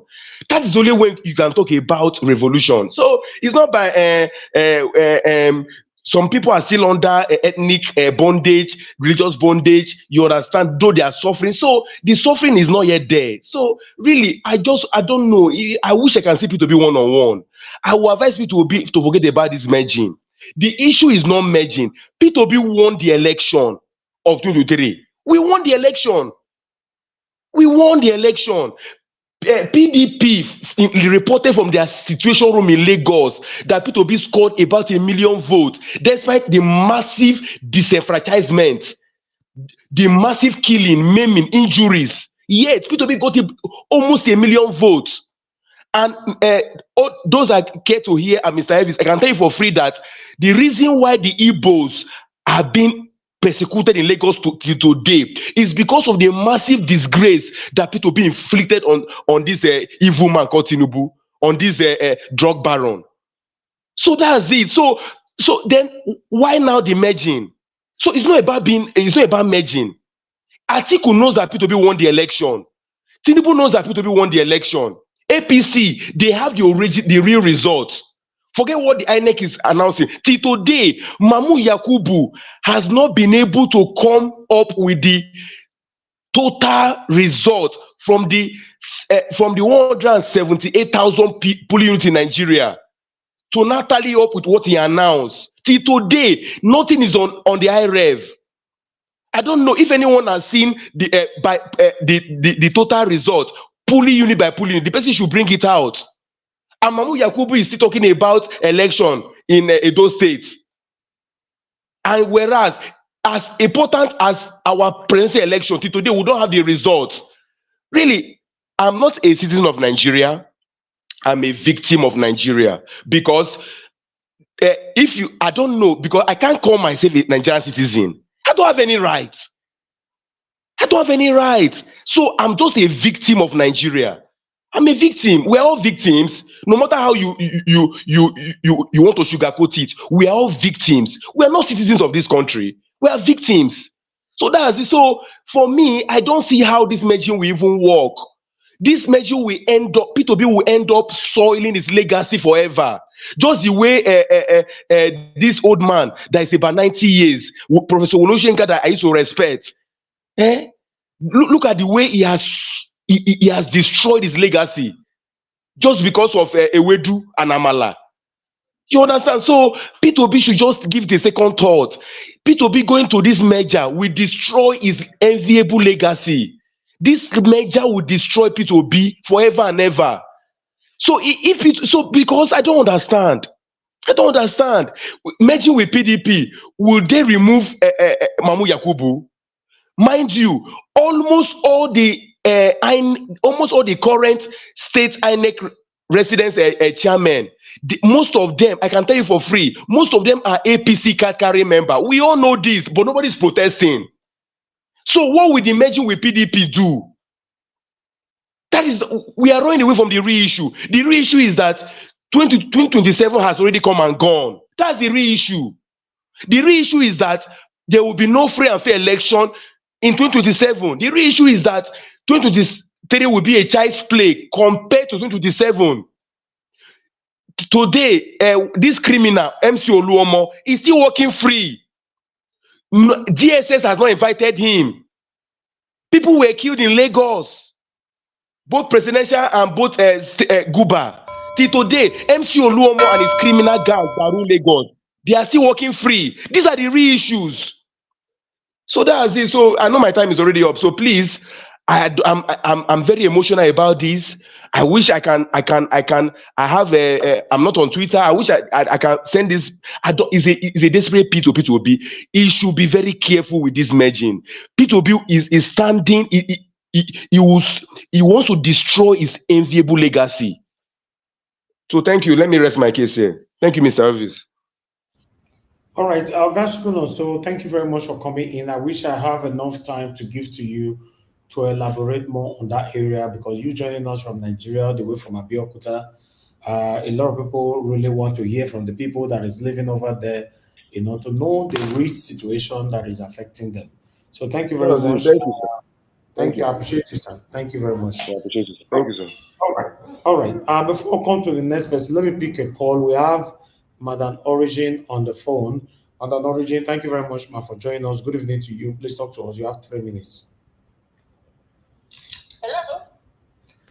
Madam Origin, please talk to us, ma. Good evening to you. You have 3 minutes. Okay, my time starts now. Hello, everyone. It's another great day. I love this family. Mr. Niger Watch, God bless you. God bless you. God bless you. Thank you for all you do. This candle light must not quench in Jesus' name. Amen. The diaspora, I greet you. All the panelists, I greet you. As you come in here every day, speaking on behalf of the voiceless, speaking to these people, whether they are deaf or dumb or crazy, we don't care. We must talk, because by talking, we are expressing how we feel. Thank you all for lending your knowledge, your time, your voice. You're not being paid. You're doing way better. I want all of you to clap for yourself, tap yourself. Look, I do that a lot when nobody is praising me. I just tap myself on my shoulder and say, "Girl, you're doing good." Oh. So everybody tap yourself on the shoulder and say, "I am doing good." Because 1 year, we are all here 1 year. This panel has done far better. Let me speak it in the listing. Better than all the people that are eating and stealing our money put together. They have nothing to show. We have our consistency to show. We have character to show. We have this our fight. We go fight here. Dig it out. Thank you, Madam Luko. Thank you so much. Nobody close your mouth. I know what you're talking about. I understand where you're coming from. I also thank the ones that they should interject you next time, but next time they should bring their matters later because they also make sense. I always like both sides. They say this thing, Remi Tinubu talking about girls and boys misbehaving. Hey, our culture before Remi Tinubu and husband from 1980 something to now is they stole the culture now. What is she talking about? She should tell us what she understands. What drug has to do with our culture that is now in the streets? What Yahoo got to do with our culture? Because that's what is reigning now by the reason of the fact that they have followed this country dry. There is nothing left in our patrimony. Nothing for these young girls, their parents to use to train them. They're not selling themselves. They're not talking from two sides of their mouth. Maybe and your expert brother that is talking about our principal people that they won, they gave you Nobel Prize. I won't stop talking about this guy until the truth is not about him. All the rice business of Switzerland and Swaziland and all the sweets. The Buccaneer and the pirate cult. This is the culture that is now. Thank you, ma'am. These things are not existing. Thank you, Mr. Niger Watch. I know my time is up. There is always no time to talk about all this. Thank you. Then if you want to talk, anybody that want to talk longer will join the panel. That's what Shukun also did. Shukun also is one of the people that call in. Thank you, ma'am. Thank you. I will jam these people. Thank you. Shukun also knows say 3 minutes not go reach and become panel. So that's callers. You can do that whenever you know your 3 minutes is not enough. Oga Grant, thanks for calling in, sir. Good evening to you. Please talk to us. 3 minutes. Everybody, thank you, Niger Watch. It's been a while. Thank you for the good job you're doing. We really appreciate it. Thank you. And God bless you. Okay. Go ahead, sir. I just wanted to point out Obi's this, people saying, march, don't march, do this, don't do that. One thing I would say is Obi has to keep trying. Anything you're doing in this life, never you give up. And never you say, because it's not going to John was there and he won him in Lagos. Obi actually won him in Lagos. He's not the master strategist and all those things, but he still won him in Lagos. So you have to keep trying. Have to match whatever it is. Keep trying. It's Nigeria. We're going to get it right one way or the other. But we need to get there. He have to keep trying. If you fail there again in 2027, go back again and try. Keep trying. That's what I know. That is the way I've taken my life. And it has worked for me. And I'm sure it has worked for so many of us as well. If you look at your life and look at how you've lived it. I know Niger Watch started this Niger Watch. He was there. Even when they were 1 person, 2 person, he kept coming. And look at where he is right now. Same thing in my business. I kept going, I kept moving. You can't say, nobody is there. There is one stronghold there. There's one Goliath on my way. It's going to stop me. You can't say that. If you say that, then you're going to have problems. That's why I like Atiku as well. He keeps trying. The same thing Obi is doing. You have to keep trying. Do what you have to do and keep trying. Don't say, oh, because what's his name now? The INEC guy is there. Oh, because he's Tinubu is APC. Oh, there is no need. Everybody go and sit down. They've won. There's no point. You don't do that. You have to keep trying. Please, let's not give up. Keep trying. Thank you. Until you get it right, you have to keep trying, please. Thank you. God bless you, Mr. Grant. God bless you, sir. Thank you. Okay, callers, I'll come back to you. Let me quickly go back to the panel again. Today is busy, not be small. Oh, I need to meet up with my time, I beg. All right, let me come to Abdul Malik. After Abdul Malik, I'll come to Honorable Sam. So as I mentioned your name, prepare yourself. I don't like calling people. You take forever before you unmute yourself. Abdul Malik, talk to us. Good evening to you. Yeah, good evening, Nigeria world, and everybody in the panel. Thank you, sir. Labour Party merged with PDP to Nigeria to be great is good idea, because when they merge, it will be two-party merge, which it will be population. Apart from that, I support it because if they merge, Obi will be in the head. He will be the head of it, like president, the candidate, so that nobody will be on top him. It will get it right. But if somebody be on top him, it's not good for him to merge. But when it is the head of it, it's good for him to merge, because when he be there, nobody will control him. He will know what to do, he get it right. But when somebody is on top him, he will not get it right. I'm not supporting to merge in that way. Because if you look at Nigeria today, the economy of Nigeria today is getting worse every day. Most of the industry company, they are evacuating from Nigeria every blessed day. It's the one you see online. What about the one that you did not see online? Every day is worsening. It's not that something is getting better more anymore. They need to find solutions so that they can get those people out of the office.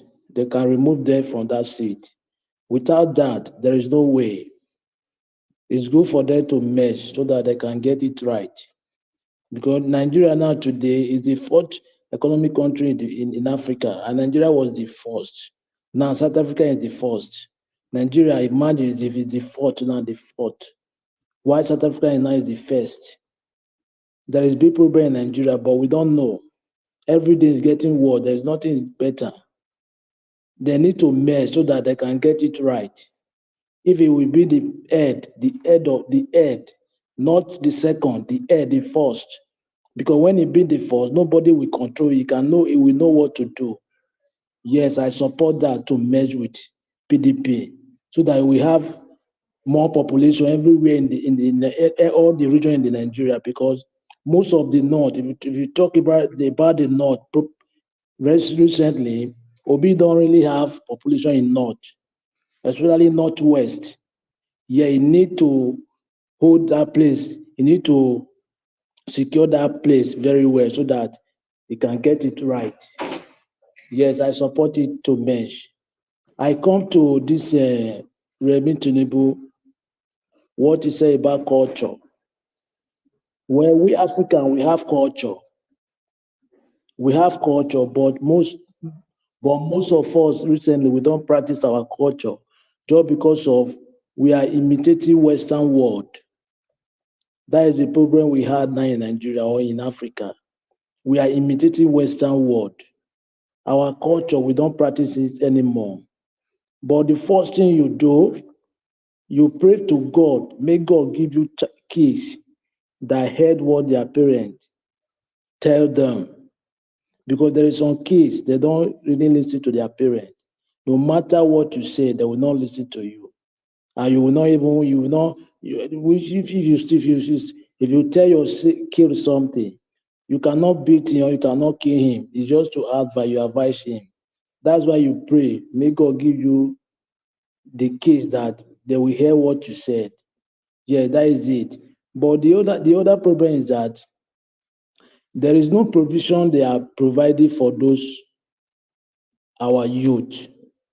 if you look at other countries like Western world, when somebody is 16 years or 18 years or 17 years, he can live on his own. You understand? He can live on his own. He have everything that he want. You have your whole house, you have your whole car, you are okay. You are no longer depending on your father or your parent. But in Africa, there is a big problem because most of those people that they are doing those prostitution in Africa, most of them are criminals. It's not their will to do it. It's just because of the condition they find themselves. Yeah, majority of them. It's not their will, it's not their wish to do it. Just the condition they find themselves. That's why they are doing it.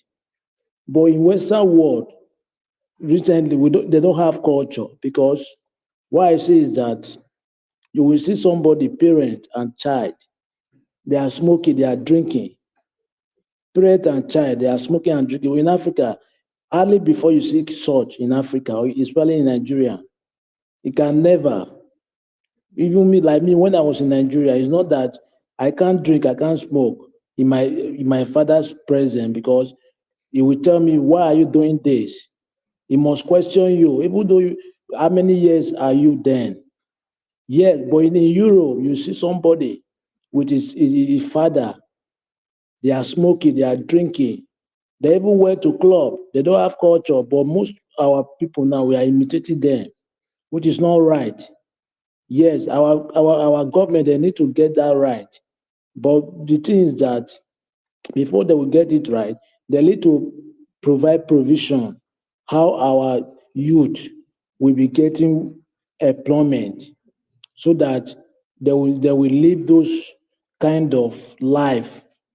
Because when you have something that you are doing, most of those life, you limit those life, because when you are responsible, unless you are not responsible, you are wayward somebody. Yeah, if you have something better, something that you are doing, you will live most of the life, especially when you are matured. Yes, from 18 years, we believe you are mature, you are getting matured, something like that. Yeah, that is it. Then Edo State,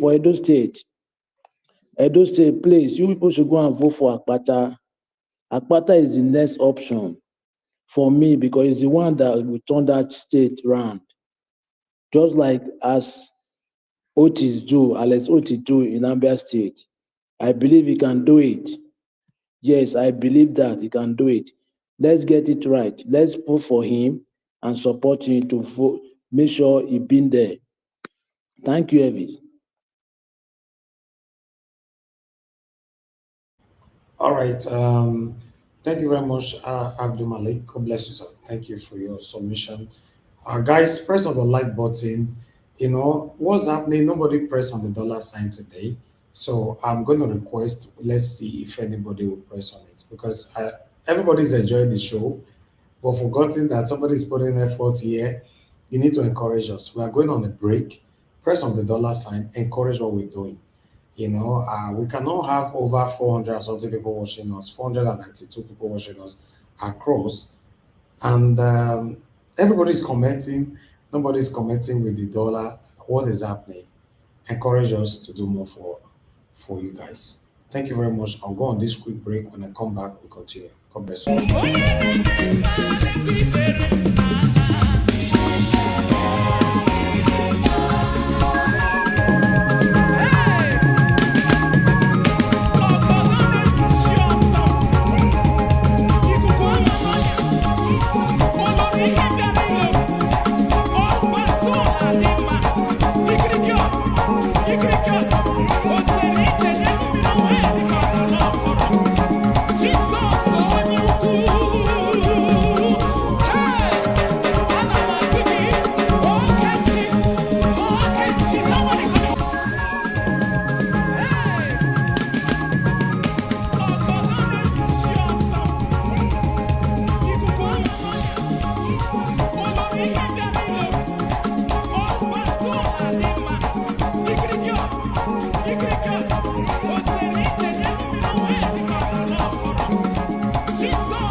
All right.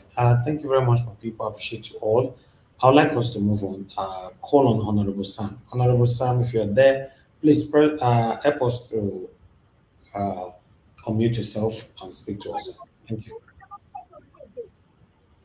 Yeah, good evening, everyone. Good evening, Mr. Najawash. Thank you. Service. Good evening to you. Happy birthday to you, Honorable Sam. We wish you all the best in life. Thank you very much, sir. Thank you very much. And I want to also use this opportunity to appreciate every members of the Nigeria Watch family team, the way the different comments, the wishes and prayers. May God raise men and women to celebrate you in time of celebration too. I appreciate you all. Thank you very much. Today's topic is very, very interesting. Interesting in the sense that you're talking about the nation, the state of the nation, Nigeria, and also the statement credited to Peter Obi over the merger of Labour Party and PDP. You know, right from time I've been telling us that to get it right this time, Nigerians will need to really think of the way forward. First of all, looking at the nation, the state of the nation, Nigeria, it's sometimes difficult to really describe the way it is. The other day, we overheard the president said that Nigeria is no more bleeding. First, he came out to say Nigeria is bleeding. Two or 3 days ago, he said Nigeria is no more bleeding. I was expecting after a president must have made such a statement, we should see the effect in Nigeria economy, probably starting with the fuel hike, or calling the Nigeria Labour Congress, increasing the minimum wage of the federal workers maybe to around 150. Then that's when you, to some extent, you say, okay, Nigeria is no more bleeding because things are falling in place. You made a statement, no corresponding effect on what you said. You know, that will tell you the state we are. If in an advanced country you see a president telling you to coming out to say, maybe initially said his country is bleeding, and is saying 2 or 3 days later that the country is no more bleeding, you see the corresponding effect on that statement among Nigerians. But we're in a country whereby the president can say something, he does not even understand what he's saying, the content of his statement.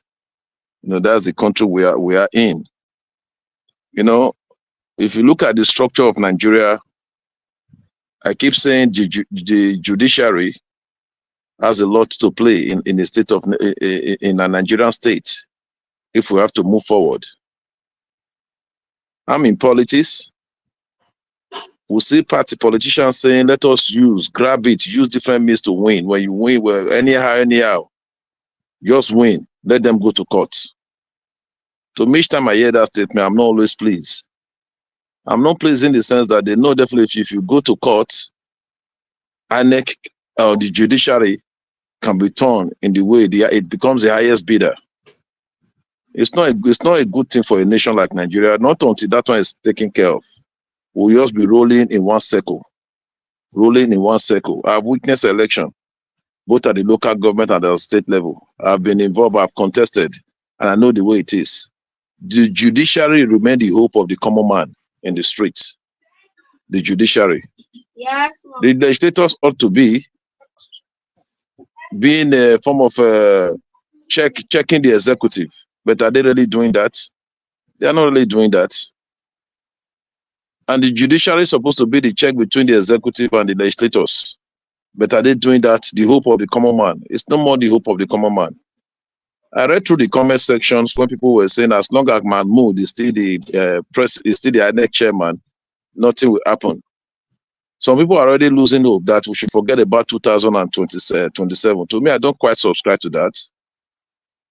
That will not take me back to the merger being proposed. The other day, we read the statement by Atiku that if presidency is zoned to the east, to the eastern part of the country, and Peter Obi is in PDP, that he will use everything to support PDP. People may not understand the content of that statement. Today, we are still seeing Labour Party, we are still seeing Peter Obi still saying something similar to that. That he will support merger of Labour Party with the PDP to make Nigeria great. Some persons may not understand the content of that statement. Some may be condemning why PDP. Is it APC is going to join? Whether we like it or not, the two major parties in Nigeria today is PDP and APC. They have their widespread across all the states of the federation. So if you are going to merge with any political party at all, the only option that will be better for Labour Party is the PDP, on the condition that the PDP want to zone presidency to the east, whereby Peter Obi would not be the option. I said that to say this. It's on record, Tinubu contested for election. Buhari contested for election. We know the number of times he contested. He never gave up. He kept contesting. A time now came, now it's okay. His party, they dominated the north. They were not in the west. He has to merge with AD to form ACD. Merging with Tinubu, the present president. They had an accord. That's how Buhari now had support across the nation. If you look at it as of today, as loud as Labour Party, as loud as Obedient, they are not geographically spread across the nation. That alone is something. If the merger, because when you say merger, there are terms to merger. The terms must be clear. It's not just enough for Labour to merge. There must be a reason they are merging. If the reason is to bring out Peter Obi, I for one, I'm talking not because I'm a member of PDP. I'm talking because I need a good Nigeria. Over the years, we've seen, even till now, we hear when Peter Obi talk, he's always interested in the growth of this nation. He's always interested that Nigeria can be better. 2 minutes. 2 minutes more. Okay. So in summary, I quite subscribe to that statement. If PDP can actually zone the presidency to the east, that's the best option for Peter Obi. Having said that, let me still come back home to still keep telling people, election that is coming forth on the 21st September this year, all Edo people should join us together. It's an election between intelligence and mediocrity. And we know who we're talking about. The election in Edo State is between APC and PDP. Let's not make that mistake to go and divide our vote to bring APC back to Edo State. That would be suicidal. Imagine a governorship candidate. When he's talking about museum, he said there are no animals inside the museum. He does not even know the difference between a museum and a zoo. So sympathetic and so annoying. You know? So I want to admonish every one of us. A lot has been said. There's nobody in Edo State now who do not know the name Asue Gudaro is everywhere. It's in every household. I want to appeal to every one of us here. Let's make it right. Let's support Asue Gudaro because he's the one that knows, that understands Edo State so well. You understand? He have a knowledge of Edo State. He's the man that has empathy. Is the man that have the technical know-how, is the man that has the experience, both public and the private sector, to take Edo to a greater height. Thank you very much. God bless us all. Thank you. All right. Thank you. Thank you, Honorable, for your submission. God bless you. Right. Mr. Elvis. No, we have people waiting, sir. Just bullet point it, please. A Thank lot you. of people have joined this broadcast, and we have people on the backstage as well. Just bullet point it down. You have another opportunity to put it through. Let me move on to the next person, which is give us a mandate. Are you ready to speak now? Can you hear me, sir? Yes, I can hear you. Good evening to you, my brother. Oh, Talk to us. good evening, Mr. Elvis. Thank you very much for all that you do. Hopefully, you're enjoying your Monday.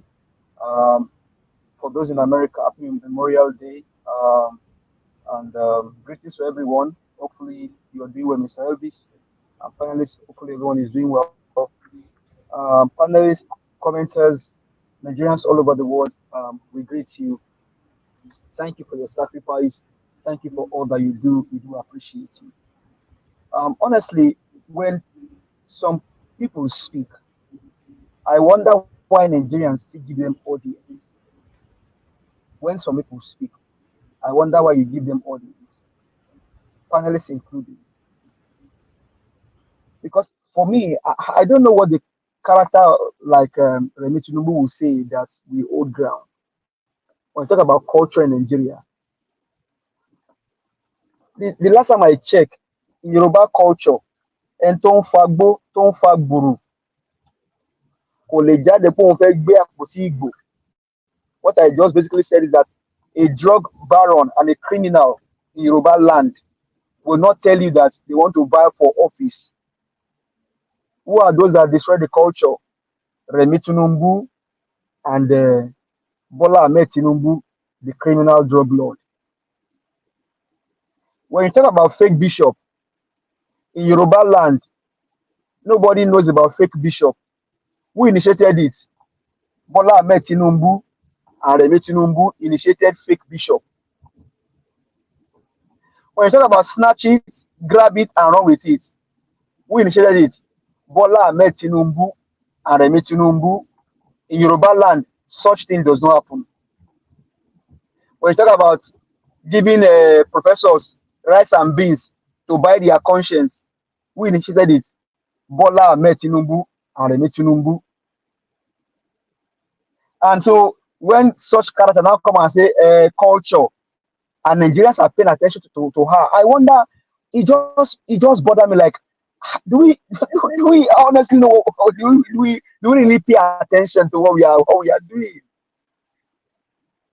When I talk about same-sex marriage, the last time I checked, not Buhari will sign it into law, even as terrible as he is as a president.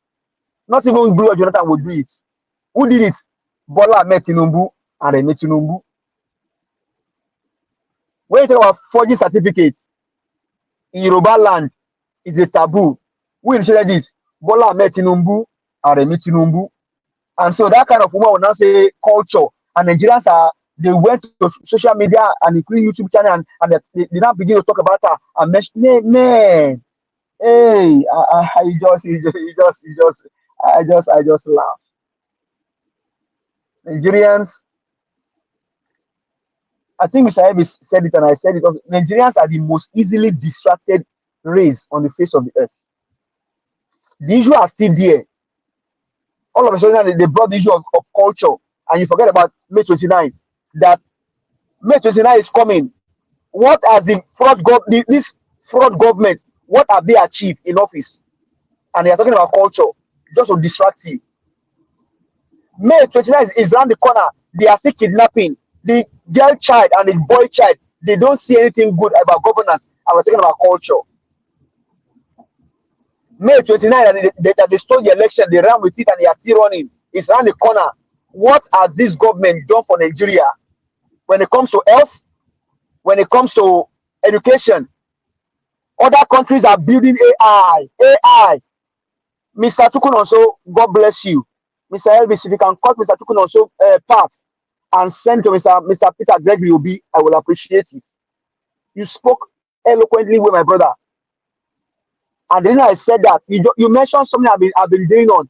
Research and development is destroying Nigeria. There is no more research and development. I was somewhere in March in South Dakota. The next war around the world is not the war of you carry cold iron, you fight this person. No, it is going to be war against critical infrastructures. Americans are already projecting how that if Russia bring down their critical infrastructure, how can they automate the process to quickly bring up their power turbine, their health services? What is Nigeria doing? They are paying for Hajj. Who is initiating it?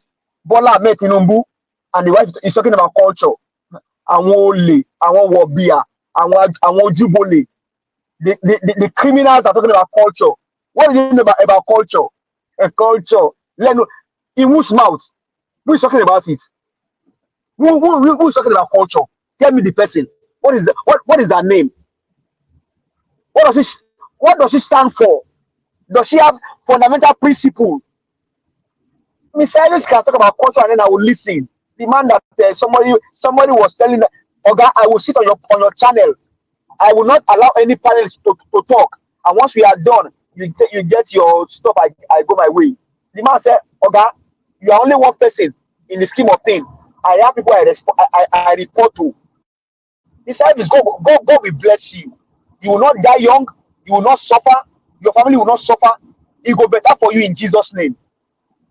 Because you could have just closed you have just closed your mouth and let Dino do whatever he wants to do.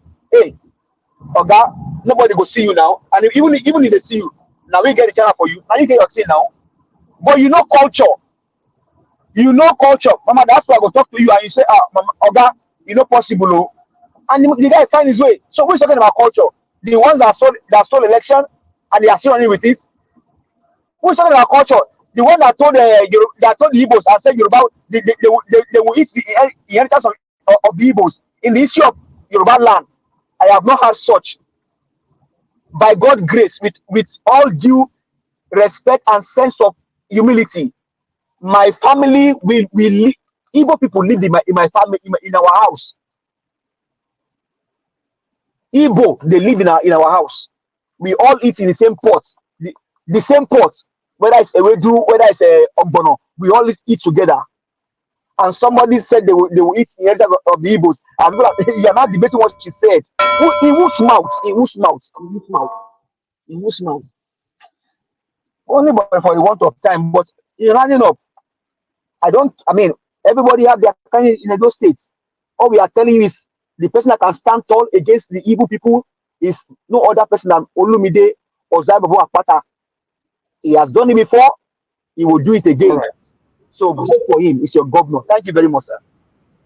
Thank you, my brother. Gil Samadi, thank you very much. Okay, the last person on the panel, more people are coming in, and people, as you all can see, if today our 3 hours is becoming a bit difficult now because not the only people who did this panel, a lot of people have been swapped since. That's why we are finding ourselves here. But meanwhile, let me call on Ogasho. Ogasho, it's good to have you on the show, sir. Good evening to you. Please utilize your 8 minutes. Good evening, Mr. Elvis, and good evening to the panelists and everyone else listening. With regards to Mrs. Tinubu's statement, the reason why I joined, I posted something in the comment section. I'm not sure if you saw it. I would advise if people who are interested to Google a particular name. You can Google it as well, and you can share some of the images you see if you deem it fit. You can share it before you end the show tonight. Like I said, if you deem it fit, Google Habibat. That's Habitat. Habibat Onyedamola Tinubu. She's Mrs. Tinubu's daughter. She lives in America. She's a model. She's an LGBTQ supporter and the rest of it. Google and see the pictures and see what she wears, what she looks like, and the rest of it. Because I believe, as they say, Ile Latin Keshorode, charity begins at home. That's not to take away from what Mrs. Tinubu said. Our message is valid. I can discount the messenger and take the message, but I just feel, charity begins at home. But this also would make me agree in some way with what the lady who spoke at the beginning, what she said, that, you can have an opinion as a parent, you can have your standards, you can try and raise your children in a certain way, but when they grow old, I know the Bible says, raise them in the way of the Lord and they won't depart. But it's just that, when they leave home, when they leave the nest, and especially they go to university, the latter part of secondary school, the influence is always there. You can only hope and pray that they don't turn. I'm not to say the Tinubus have not raised their children well. I wasn't there. But if you look at that particular lady I've just mentioned, it's stark contrast to what her mother was preaching a few days ago. And I also believe that what she was preaching, I haven't listened to the whole thing, the whole thing she said. I don't listen to them anyway. But I'm hoping that wasn't the highlight of what she said. I hope that is just the highlight because it will make news.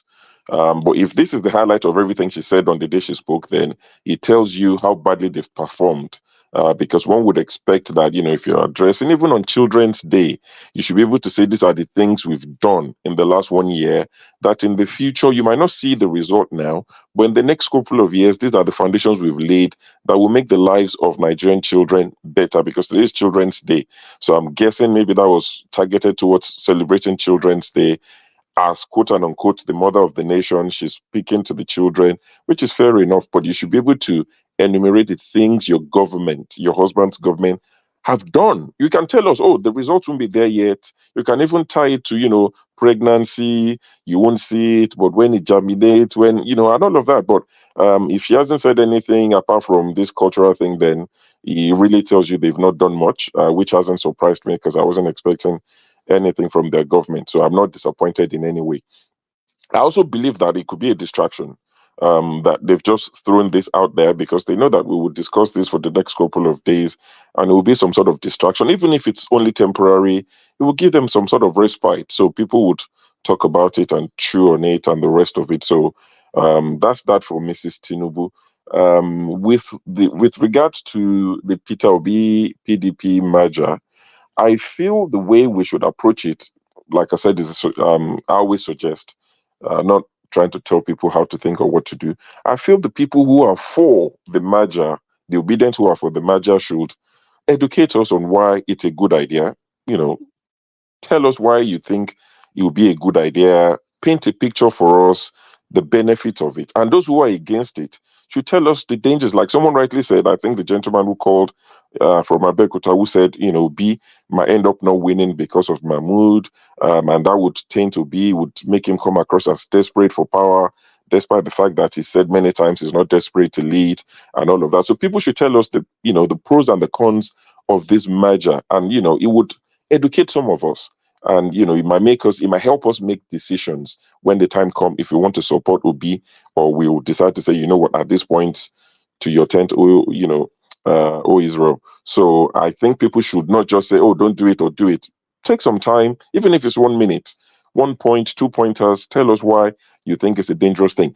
I would just end with this. I asked Mr. Peter Obi a question because it was on Dr. Damages a few weeks ago. And I asked him a question. It sounded like a very simple question at the time, but I had my reason for asking, and I'll be paying close attention. My question to him was, looking at the landscape of Nigeria today, the political actors, the gladiators, the big ones, are there names that you would not work with based on who they are, the reputation they have, what they are known for? And he didn't let me finish, which I'm not offended by that. I'm just saying he was quick to respond. And he said, yeah, of course. He said, there are so many names. He said, I won't mention the names. He said, but there are so many names in my head that I will not work with. I intentionally asked him that question because I saw a day like this coming. So I want to see where he draws the line, because we're saying the merger should happen. Yes, it might have its pros. But what do you now say if they throw a El-Rufai or an El-Rufai into the merger? Would that be a step too far for people? So I asked him that question, and I'll be paying very close attention to how far it would go with this merger. I have no problem with it. But when they start throwing names into the mix, would they now say this is a step too far, or as long as it gets into Aso Rock, it would do it? That's all I've got to say today. But thank you very much for having me. It's always a pleasure. All right, Gasho, thank you very much, sir. God bless you. This major, I thought they go on for so long. Now, I'll be able to break the silence, right? I'll pass my own submission later on. Let me continue to hear from people. Wow, people enjoy this broadcast today. Not too plenty. J. Olisa, please turn on your cameras and make I see whether you're the one right there. You've been on the backstage now for a while, so okay, good. I can see you, sir. Thank you, sir. Okay. All right, our CM. It's your turn. No, thank you very much, sir. I believe you are aware of the new rules of the platform. Because no, you not be listening to us. Is that what you want to tell the public now? They said at 3 minutes. Anyway, Shawa, I think I'm acutely aware. Let me put it that way. So I will try as much as possible not to. Because the reason why I'm telling you, sometimes you moderate I know. Exactly. Oh yes, I do. You must keep it that way, sir, please. All those 1 minute to 2 minutes they give them, all is scrapped. You see? You see, I'm Thank you, too sir. liberal. Thank you very much, Exactly. Niger Watch. Good No, they evening, said you are everybody. street. They say you are very street. They prefer me, that I'm not street. So Ah, Gastroem is okay. very street. So I prefer Oh, my best God. way is street. I go fit manage people with this panel because Okay. they're not they listen to me. So they be like say they listen to you. Yeah, well, Thank you, sir. when I never get the code to put people in jail for 2 minutes. Now that one wey they use, now they make that they fear you so. And then they So debate for back say, I beg that body. I get I So you just don't do 30 there. put people for jail for 2 minutes.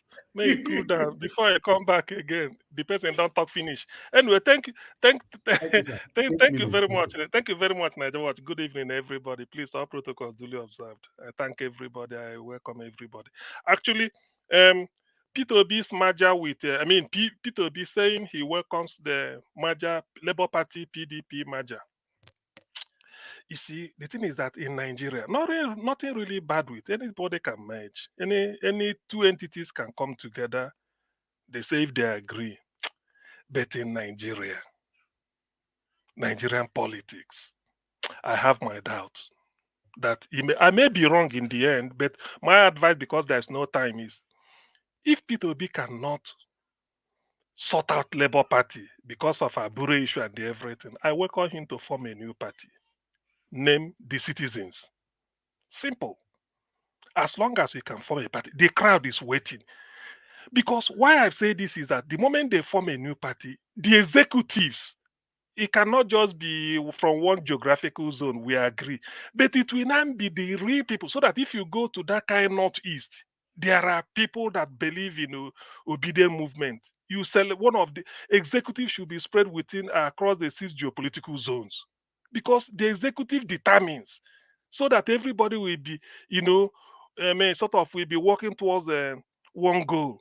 That is my decision. That is my own. I've thought about it. I suggested the name, the Citizens. That's the party. Then they look for a better symbol. Maybe. But if he feels he want to go the Atiku way, because I know why they are dragging him now, is because Peter Obi is now he's the knight in shining armor, so to speak, unquote. So everybody want to get close to him. In this PDP, is that not where Wike is? Not that Wike is that powerful, but Wike's wife is now at the appeal court as a judge. So you know what it means. These are the the obstacles. Some people might look because this is the way it is. I will rather suggest people to be formal because people will flock to you so that this nonsense labor they are using to finish people or maybe tarnish you just dump them. Then labor goes back to where they were before, where it has always been. Then PDP will remain and then see the mess they've made of themselves. Because if you go there now, it is true. Those people that have been PDP members, they're all there. Saraki is still, they will still be there. Sule Lamido will be there. What do you know? Where are they? But Mwazu Babangida Liu, those people that stabbed Jonathan and they ran and then went and you see, this is the thing. Forget about Atiku. Atiku may say I've repented, I'm now obedient. Maybe I yield. What of those buccaneers? All those buccaneers way full there. Eh? What do you think they're going to do? So Peter, you should think twice. To me, it's safer to form a new political party.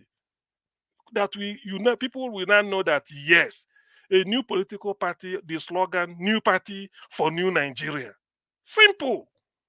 People will buy into it because Peter Obi is there. And even if you come in, they so do the manifesto, the constitution that you can be expelled. Insofar as there's a case that this is not because they've not been in party before, they've not been in government. So this should be the idea. That is if he wants. But this PDP matter, I feel a lot of all these people are still there. Wike has his gang. He just go and collude them again. And because Wike will be in PDP, I think they said he has acquired what is it called? I've forgotten what they call it in law. He said you can't expel him. He has acquired, I don't know what, injunction, one type of injunction. Remember, Agbado and that link, Agbado with a Wike is a conduit pipe to anything in PDP. Shebi Wike we there, they do meeting. You go and reveal it. No. Unless, even if they expect, I mean, to me, I'm just expressing a sense of foreboding. To be honest with you, I don't think so. Form a new party as long as it's possible. You party Tommy there, the people in the north, Doyo Kukwe, Akio Shuntoku, all these people. There are people of like mind. There are Rose Viver, all of them will leave. Alexoti will leave from Abia, then join the new. All these are your people. Eh? Who knows with what is happening in River State? Everybody will jump ship because they don't want weak. So it's a good mind. Let him think twice because for them to, it's them that are calling him. I wouldn't say Peter. I cannot say that Peter Obi went to PDP. Say, can we merge? It is PDP that are calling him to come. They want to use Peter Obi to remain relevant. Even if they will be at the sideline, they say at the earlier say, before you know it, they will do one type of underground meeting and start again. Are you going to remove Sule Lamido and all those people? Are you going to expel them? They will still be there. So those black heavy snake that drove you away, they are still lying there. You just mellow down. Let Peter B come back. They want to use them. So to me, I do not support that. But if Peter want to go ahead, it's up to him. I believe he knows he has more. So many things I know. He knows more than I do. Although he said it won't be transactional. Yes, they will agree to any terms. But when everything starts, they will betray you again. Atiku was in PDP with Jonathan. He was in PDP, said it is the turn of the North for APC, for Buhari. Saraki did this. All of them followed him. So what are we talking about? A leopard cannot change his paws. I don't really see the need. P2B sort out Labour Party or you form a new party. I still stand by that. So to me, that says it all. Then regarding Odumeje is one funny chap in Onisha. Some mothers do have them. So the guy said, as long as Nigeria is not working, no water, no light, no good road, education is crumbling and everything. He said we all illiterates. I think I agree because education is for development. Of what use is churning out a university degrees in Nigeria? By the way, do Nigerians do they even study all these things? Do they even study? Somebody will finish university and you are telling him what is Harvard referencing or Vancouver reference, write an essay. He will be moping at you. He wouldn't know what to do. So you see, Odumeje is correct. Like a broken clock, they say, which is always accurate twice in a day. Any clock that is broken, it must be accurate 2 times in a day. So Dumeje for once, he got it right. I think I have to quote the man. As long as Nigeria remains the way it is, everybody is an illiterate. It doesn't matter whether you can speak grammar from here to heaven or whether they give you one type of European prize. All those ones. So far, you are in Nigeria, sorting out your life with Oluoma and the likes. No way. Nigeria is elite, and everybody is an illiterate. I agree to that. Otherwise, why can't they do something? Abroad, people go to school to acquire skill. You use the skill to develop your environment, exploit the opportunities there. But in Nigeria, no way. Somebody will go to school and come out, and they even be worse. People are not talking about what they do in school.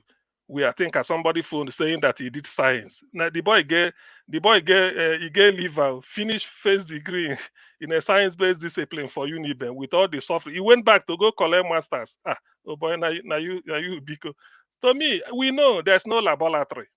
We know all those things. There's no laboratory. You can't do science without lab, particularly if you are doing any science at all. Even social sciences, you have to do some part of it. There are demonstrations you do, not everything. Self education, you have to apply it. You don't just read for knowledge sake. You must find a way to apply it. Thank you, Niger World. Let me not take much of the time. I will come back later. Thank you very much for the opportunity. Thank you, sir. Thank you very much. Thank you. Okay. I would like to re-echo the people that have supported the channel today. Adelaja Ogobuyi, thank you very much, sir. Love God is my strength. Thank you very much. Madam Spiritual Happiness, Lighthouse, and Nijidima. God bless you all. I'm very, very grateful. Thank you for all you do. Okay. The last person now, please. Another person, not come again. We don't close. Thank you. Jay Olisa. Thank you, sir. It's good to have you on the show. Please talk to us. Good evening to you, sir. Good evening. Thank you, Mr. Elvis. Appreciate the time to be here today. All protocols duly observed. I don't want to spend too much time um, on Mrs. Tinubu's stuff there. I think she's talking on two sides of her mouth, basically, because if you look at what the last, I think before Dr. CM, the last panelist mentioned the kind of lifestyle that her daughter lives in New York is it's really nothing to write home about. So I wouldn't dwell on that. I wouldn't waste my breath on that. Honestly, I basically came in today to come after Mr. Jonathan. Yesterday, I was listening to some of the arguments back and forth regarding the Edo uh, governorship, and there was a lot of questions that was just going through my mind, and it ties into this merger issue as well. Um, Again, like the last panelist said, I mean, we need to be educated. Why are we for and why are we against the merger? Rather than just say, no, no, no, no, don't merge, this and that. Why? The question is why? And what's the way forward? I'm thinking like Obi, and one of the callers mentioned something as well, that you never give up. I don't think Obi is giving up on Nigeria. He's not giving up on the obedient movement. He's not giving up on any one of us. And I feel like it's some of us that's trying to make him give up, if I can use that word, by just throwing this out there saying, don't do this, don't do that, and all that. But why? Why? Because the man is listening. The man is listening, is listening to your voices, is listening to everybody's voices. It's a guy that carries people along. And I think he respects the opinion of all Nigerians, regardless of where you come from. So if we're going to pass a message to him, we need to give him reasons why he should or reasons why he shouldn't. And then we all have, um, we all get educated basically on the way forward. So that's it on that. Let me dwell back into Mr. Jonathan's argument yesterday. And I was so itching to join, but I couldn't because I had actually my wife fell from coming down the stairs, and I had to go to the hospital with her. And I was listening with my AirPods on to all the arguments. Now, I wanted to ask Mr. Jonathan a question. You're a Yoruba man, and they say that Yoruba say that Inu ikoko dudu ni eko funfun jade. I don't know how to express that. That it's from a black pot that eko comes out. I don't know how to call it. I think eko is called pap or something like that. Anybody can correct me on that. You see this thing with Tabure when he was arguing that because of the way labor is, because of where Abure, because of Abure and all that, the process that produced Akpata makes him basically null and void. Is what I was thinking he was saying in my head. And then I kind of asked myself, Obi came out of the same party with Abure there, and Alex Oti comes out of the same party with Abure there. So if you are saying that because Labour Party with Abure there is a black pot now, no good soup can come out of that pot. And I go back to my young days back home in the village. My grandparents always cook with black pots, right? And so many good food comes out of it. So I kind of said, why is he talking like that? So basically, if Obi stays in Labour Party, would he still continue to support Peter Obi because Abure is there? Would he continue to support Alex Oti because Abure is still there? And we know that Abure is a cancer on Labour Party. And I want to make a prediction that in the coming months, Abure will be out. Abure will be out. And the Labour Party is going to still be intact and will be the party to beat in 2027. And we should be careful a lot of times when we make submissions. And I'm not telling anybody what to say. I learn a lot from everybody on this panel. But sometimes I just have questions as to why we are for something or against something. I mean, let us educate ourselves more and give more perspectives on why we make this choice over the other. And that way, people who don't know and even the masses in Nigeria will learn more from us, not just to come and say, yeah, don't do this, don't do that, don't do this, don't do that. It's easy to say that. And it's, to me, it seems like we're giving up. We're giving up on not giving up on Nigeria, but giving up on Peter Obi. And I would say we should just let the man play the cards. If we are true followers of Peter Obi, we will encourage him to do what's best for us and for the country. And I still believe the man, thank you very much for the bell. I still believe the man has a good chance of becoming president of Nigeria in 2027. Thank you, Mr. Elvis.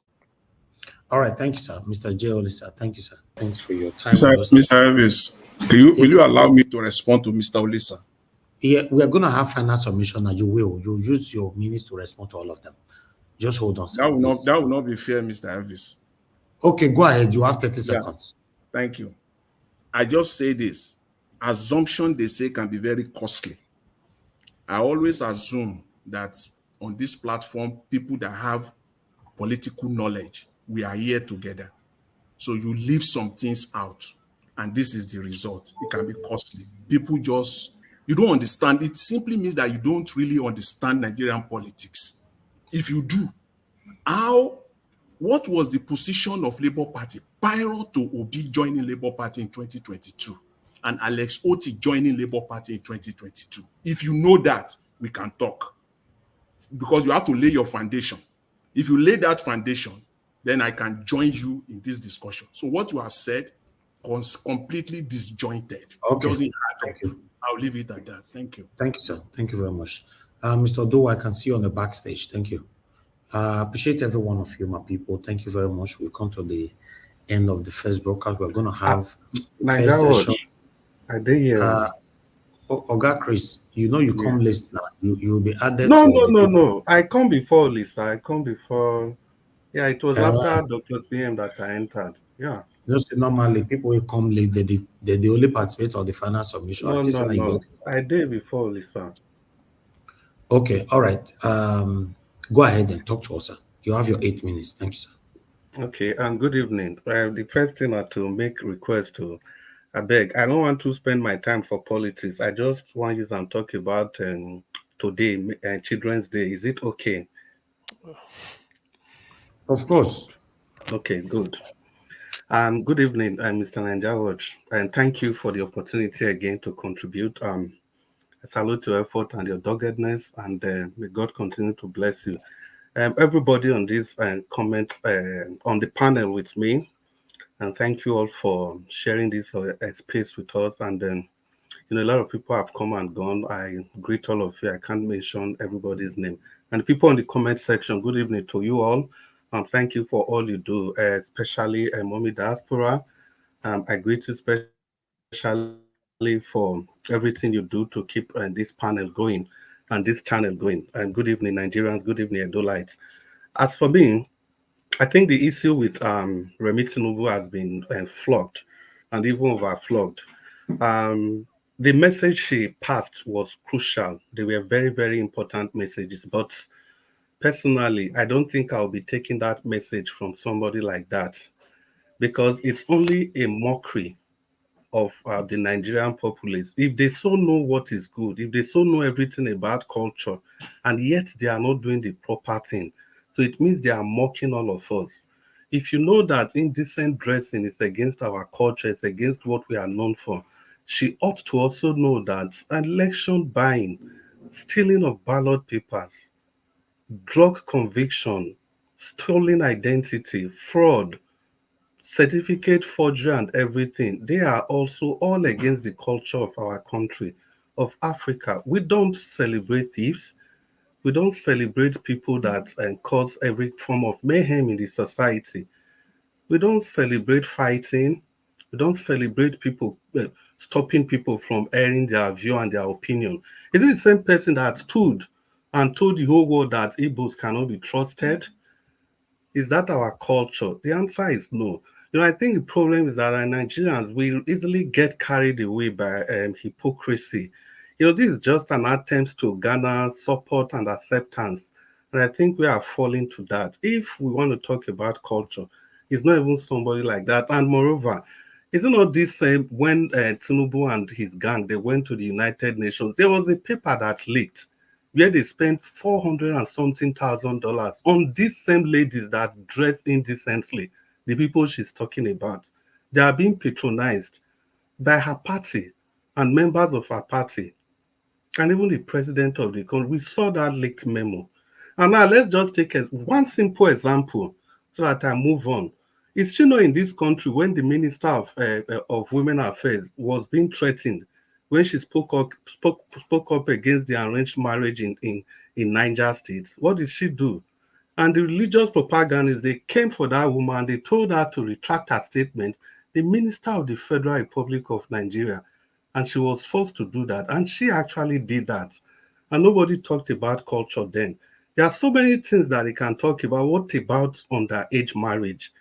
What about underage marriage? Why are they not talking about things like that? Those are the things that are driving the society nuts. So if she truly means what she's saying, if she's truly about culture, I think there are other things she should be talking about. And moreover, even if she does, people like us, we are not going to listen. We are not going to fall into cheap propaganda for legitimacy because we know what they are doing. It's all politics, politics, and politics. There are other things in this country. And in the first place, these people that are dressing in this thing, what has driven them? What has driven these people to that level? To that level, is it not these bad policies left, right, and center? This is not making excuse for bad behavior. But we have to look at where the root of all this problem. Because I'm very sure if things were to be going on the way it should be, maybe half of those ladies that are dressing indecently, looking for how to survive, most of them or some of them may not have ployed that route. But like I said, it's not an excuse for bad behavior. And talking about dressing still, you see, if you come to the Western world during summer, you see these ladies, they dress half naked, but tomorrow they're in their offices and you go there, you cannot bribe any person. They dress half naked, tomorrow you go to the office, they are doing what they are supposed to do. Nobody inflates contracts, nobody does anything wrong, despite that these people, despite the way they dress. If you dress, does that affect your mental state? Doesn't. Like I said, it's not for politics. I'm more concerned about the children because today is May 27. And thank you, Mr. Anjaros, for giving me the opportunity to speak in favor of our children. Because I remember with nostalgia, May 27, we used to go to stadium and stuff like that. But what do we have today? My days were not better, and the days before mine were not better. And the future doesn't seem to be better because we are not heading the proper direction. Things are becoming worse. Standards are being lowered because of bad governance. Well, and today is Children's Day. We gather to celebrate the strength of our children. Children of Nigeria, listen to me. As we celebrate your strength, your dreams, and your boundless potential, we honor this special day. It is also essential to, acknowledge the harsh reality that is going on in Nigeria, and that is my generation and those generations before us have failed you, the children. We have failed to give you the Nigeria you truly deserve. We have not provided the peace, opportunities, and justice that should be your birthright. But what do we do every day? PC, PDP, Labour, blah, blah, blah, blah, blah. People cross carpeting. Our failures are stark, and we must face them with honesty and humility. We have failed you, the children of our nation. We have allowed corruption, injustice, and bad governance to mar the beauty of our land. What kind of leadership are we giving to our children? Zero leadership. Our leadership has often been more focused on personal gains, and we can see across the length and breadth of the country, all political parties, all of us, almost equally involved. Focus on personal gain and not on serving the people. We are failed to provide the peace, opportunities, stabilities that should be the birthright of our children. Okay, I'll just round up by saying that remember the future belongs to you, and I believe in your ability to create a brighter and better future. So, dear children of Nigeria, embrace your potential, believe in yourself and in each other. The future ahead is great. Thank you, and may your future be as bright as God hopes it to be. Thank you, Mr. Nanjaroch, and thank you, everybody, for listening. All right, Oga Chris, thank you very much, sir. Thank you. Mute yourself now. Mute yourself. Mute yourself. Mute yourself. Oga CM, everybody, mute yourself. Whatever is happening on your side, I'm hearing here. Let us always stay mute. Thank you. Thank you very much, Oga Chris, for wishing our children the best ever wishes. Happy Children's Day to all the children all over the world. I would like to use this video to quickly honor all our children all over the world.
All right, all right, all right. That is a wonderful one right there. Happy Children's Day to all the beautiful, wonderful children all over the world.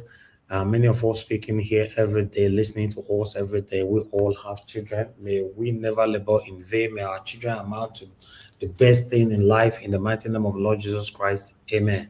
Thank you very much, my people. Before I come back to the panel, I'd like to pick this call quickly. Thank you, Mr. Ben, for calling in, sir. Please, you have just 2 minutes. Two minutes, yes. Yeah, Thank go you ahead. very much, Big Marco. I just want to say Happy Children's Day to all the children back home in Nigeria.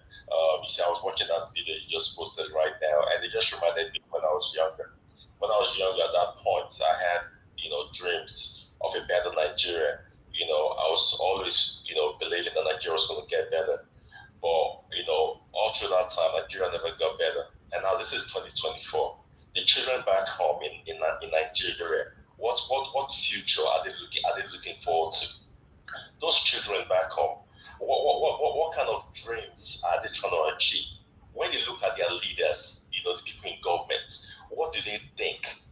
Since I was born up to this point, I'm almost 40 years old. I've never had any good things to say about my own country, Nigeria. I live in the United States right now as a United States citizen, and I can tell you that this country, the US, has given me more things, a better life in a very short period of time than my own country that I spent my entire life in. So to those children back home in Nigeria, your dreams are valid.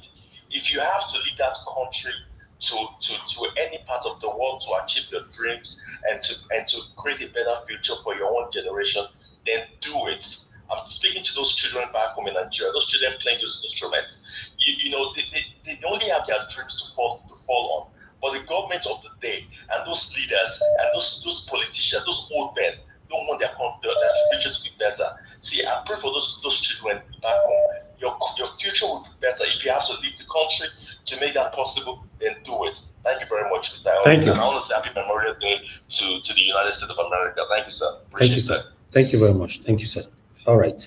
Mr. Innocent, you are calling back again. You only have 1 minute. Mr. Innocent, you have 1 minute. Talk to us, sir. 1 minute. 1 minute. Where did you get these children from? These children are so talented. Yes, they are. So look at all the different types of sounds they play.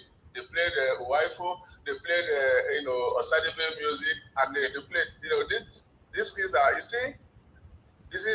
there's talent in that country, but they are being wasted because of all these politicians that don't even think of how to help individuals.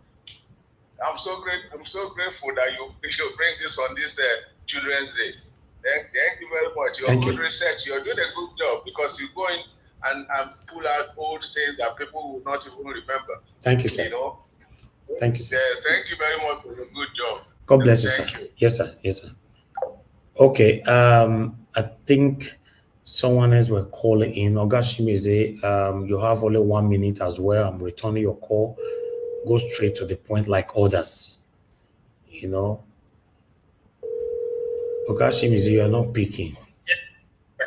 Thank you for picking my call. Okay, 1 minute, sir. 1 minute. Yeah, I will say this in Nigeria, we have the best culture. We have the best culture in the whole world. Here we are. Their culture, I don't like it. American culture, no. They can't even beat your child.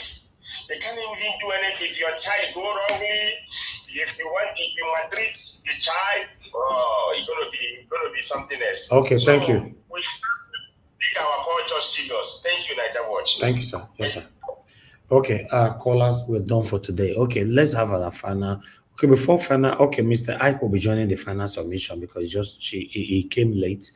Meanwhile, guys, help us to press on the like button, help us to share. God bless every one of you right there. God bless every one of you that have hit on the like button and have helped us to share as well. Okay. Brother Davis, it's never intentional for Brother Ike to come late. You always know that it has been tough for me to be around. I've become a listener more than Yes, I know. I understand. I know. You know, you don't normally join us all the time. At least you are still going to put your voice to the broadcast, which is wonderful. Okay, Thank no you, problem. sir. Talk It's to us, well. sir. 4 minutes. Thank you, sir. 4 minutes. Okay. Um, thank you. Like as I just said, Brother Elvis, you know, we're all looking for a better life. I think my work, more responsibilities are taking me away from being around. So I almost more of a listener of Niger Watch right now than being in the platform, right? But I follow you and all my wonderful panelists and all the commentators. I follow, you know, but it has been really tough with work. So this is just why my face are very scarce, you know. In many of the platform I used to be, it's once in a while, you know. So, but it is well.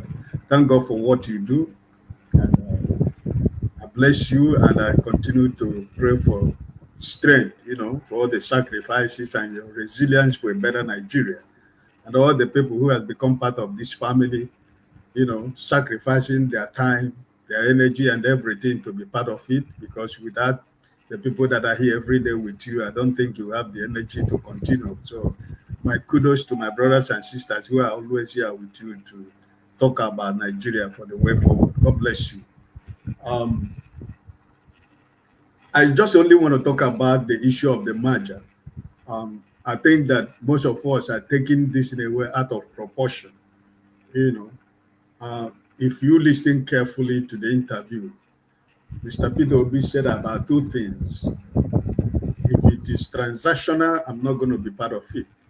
If it is just to win an election, I'm not going to be part of it. And he didn't only talk about party, he talked about people, individual, friends, you know, people, groups. He wasn't talking only about political party, you know. So, like we're showing concern because we know what this political party stands for. But all of us who are looking for a better Nigeria, who are honest and true obedient, we should not forget why we have found ourselves where we find ourselves. Because Mr. Peter Obi put Labour Party in the map of history. But the national executive of this political party decided to destroy that great opportunity we had to make this party a national party. Because after the election, I think that what should have occupied the minds of Aburi and his group is to how to expand this party. By now, they would have registered more than 10 million Nigerians into the political party. But Aburi is busy fighting for political power. So he is the architect of where the Labour Party is today, right? And it's not that Mr. Peter Obi cannot go and form a political party tomorrow. But remember the question, if you remember the time we joined in one of those things, he said, even though you go out now and form a political party, the same people you are trying to run away, they will also, you know, infiltrate the new political party. So I don't think that it has come to the place that Peter Obi is saying is leaving Labour Party. No. But I think that he is only saying if this merger or any kind of cooperation is for a better Nigeria, that he will be part of it. So what I'm trying to say is that we should not run into conclusion that Peter Obi is leaving Labour Party. No, he has not told us that he's leaving Labour Party. And because he was in the national headquarters the other day, because I saw there was a lot of commotion online. Why did he go? He is a member of Labour Party. He is the leader of the party. He has every legal right as a member of a political party to go to the national headquarters. So for him to be there should not cause a very serious problem that happened last week. But I'm happy that Tanko Ibrahim came out to, you know, try to let people know what was the genesis of the visit. So what am I trying to advise my fellow Nigerians is to be, take it easy. Let's watch him. He has not made a final statement. He just look at Atiku when he said this. But remember, if you listen to his interview on BBC, he told the BBC Hausa service that he's going to contest 2027 election. So which one are we taking, right? Are we taking that he's trying to form a merger with Mr. Peter Obi? Are we taking that he's saying he's going to contest 2027 election?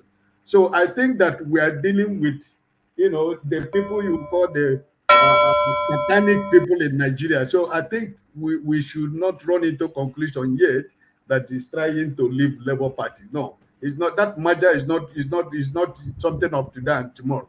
So let us remember that he has been in that system and he knows the people that he's dealing with. Thank you. All right. Thank you very much, Mr. Ike. I appreciate you coming in today to put in your voice. But I'm going to respond to all of you shortly on this particular issue. But before we move on to the next person, we must understand that Peter Obi is not there for himself. He's there for the people. And there's a lot of people following this man. He has the largest followers in the whole Nigeria. So we cannot continue to be saying Peter Obi know what they do. Peter Obi he must carry everybody along. Let's say it how it is. He's just one person and we have lots of people following him.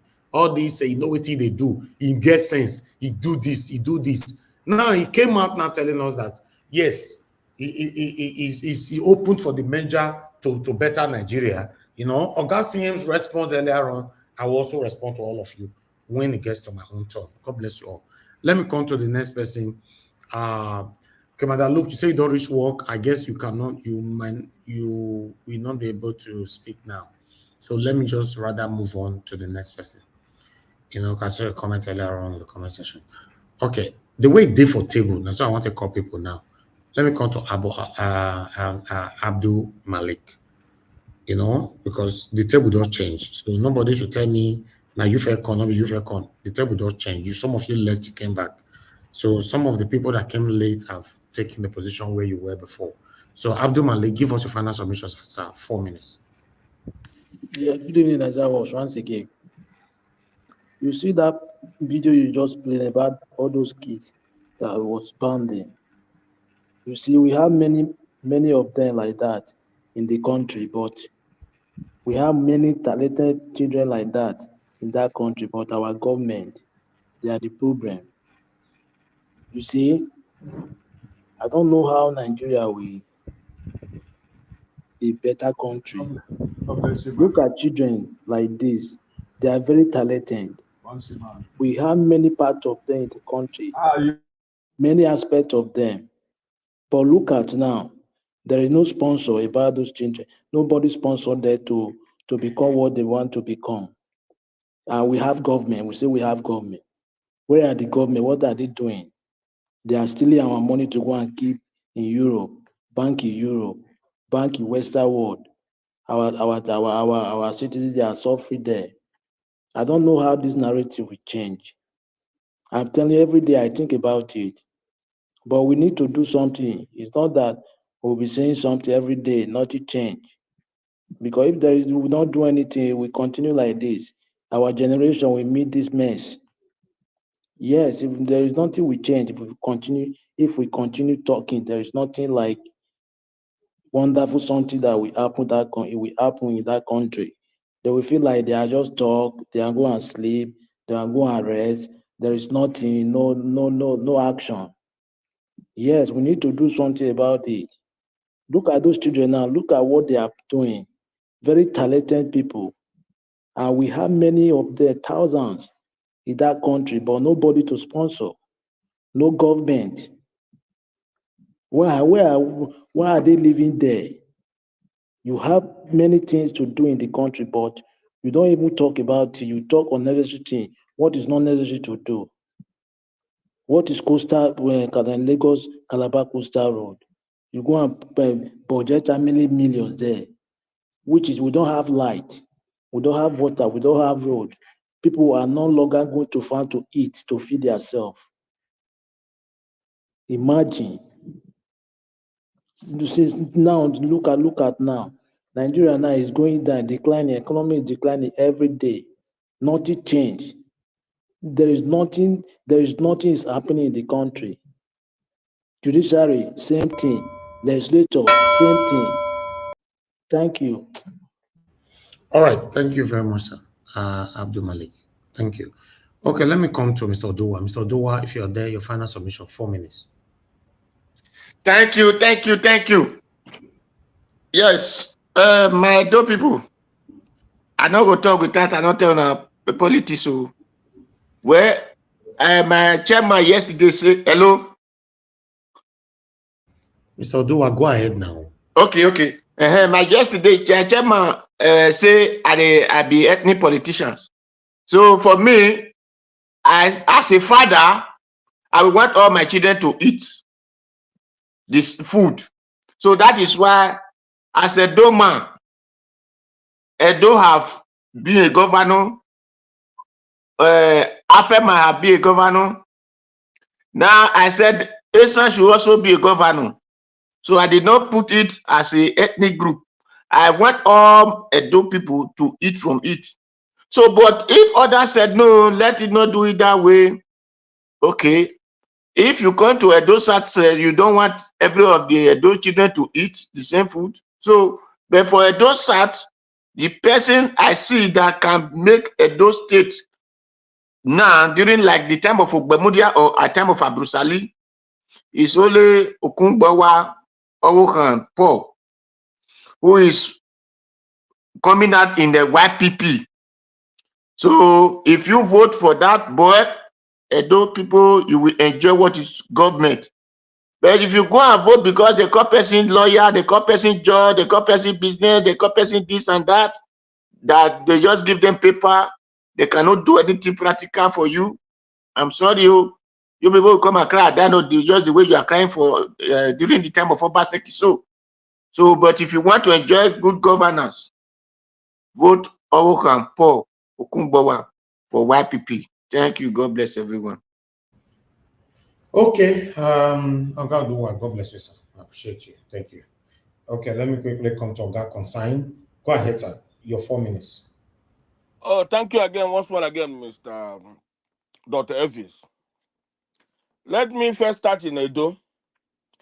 Edo people, it is not about who said policy this, policy that, who talk this, talk that. It's about somebody who has a good heart. This leadership is about somebody who has wisdom and good heart for the people. So if you put decide who to vote, but wherever you vote, if the person has a good heart, he will do good for the Edo people. It doesn't matter anybody who come here and talk from heaven to say have too much money or he doesn't have money or he say this or he say that, he say graduate or this. What matters is that person has a good heart and he will help your country, help your state. That is there.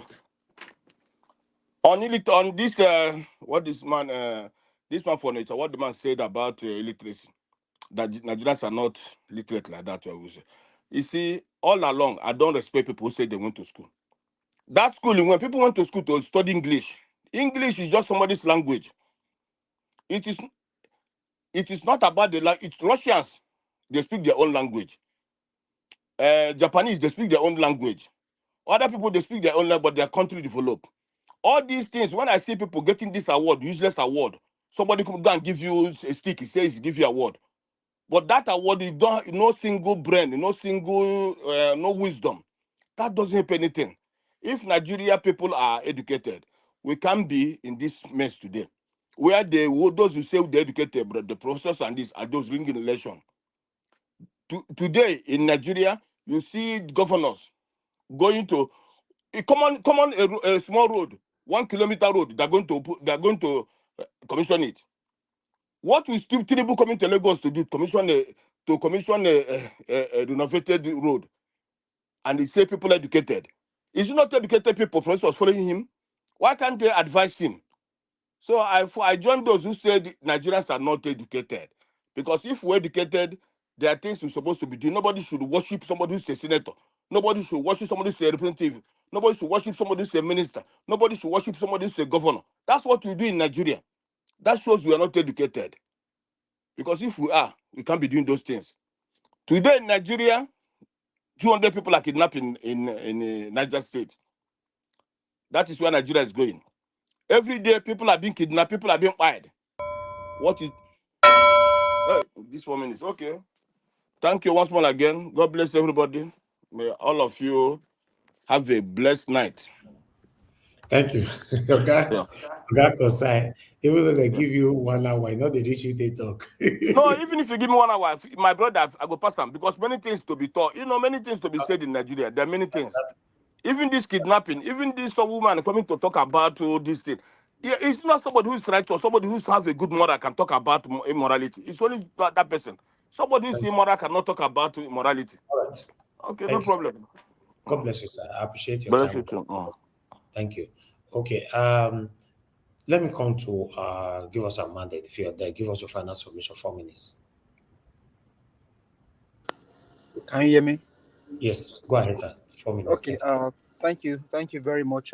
Do appreciate the time today.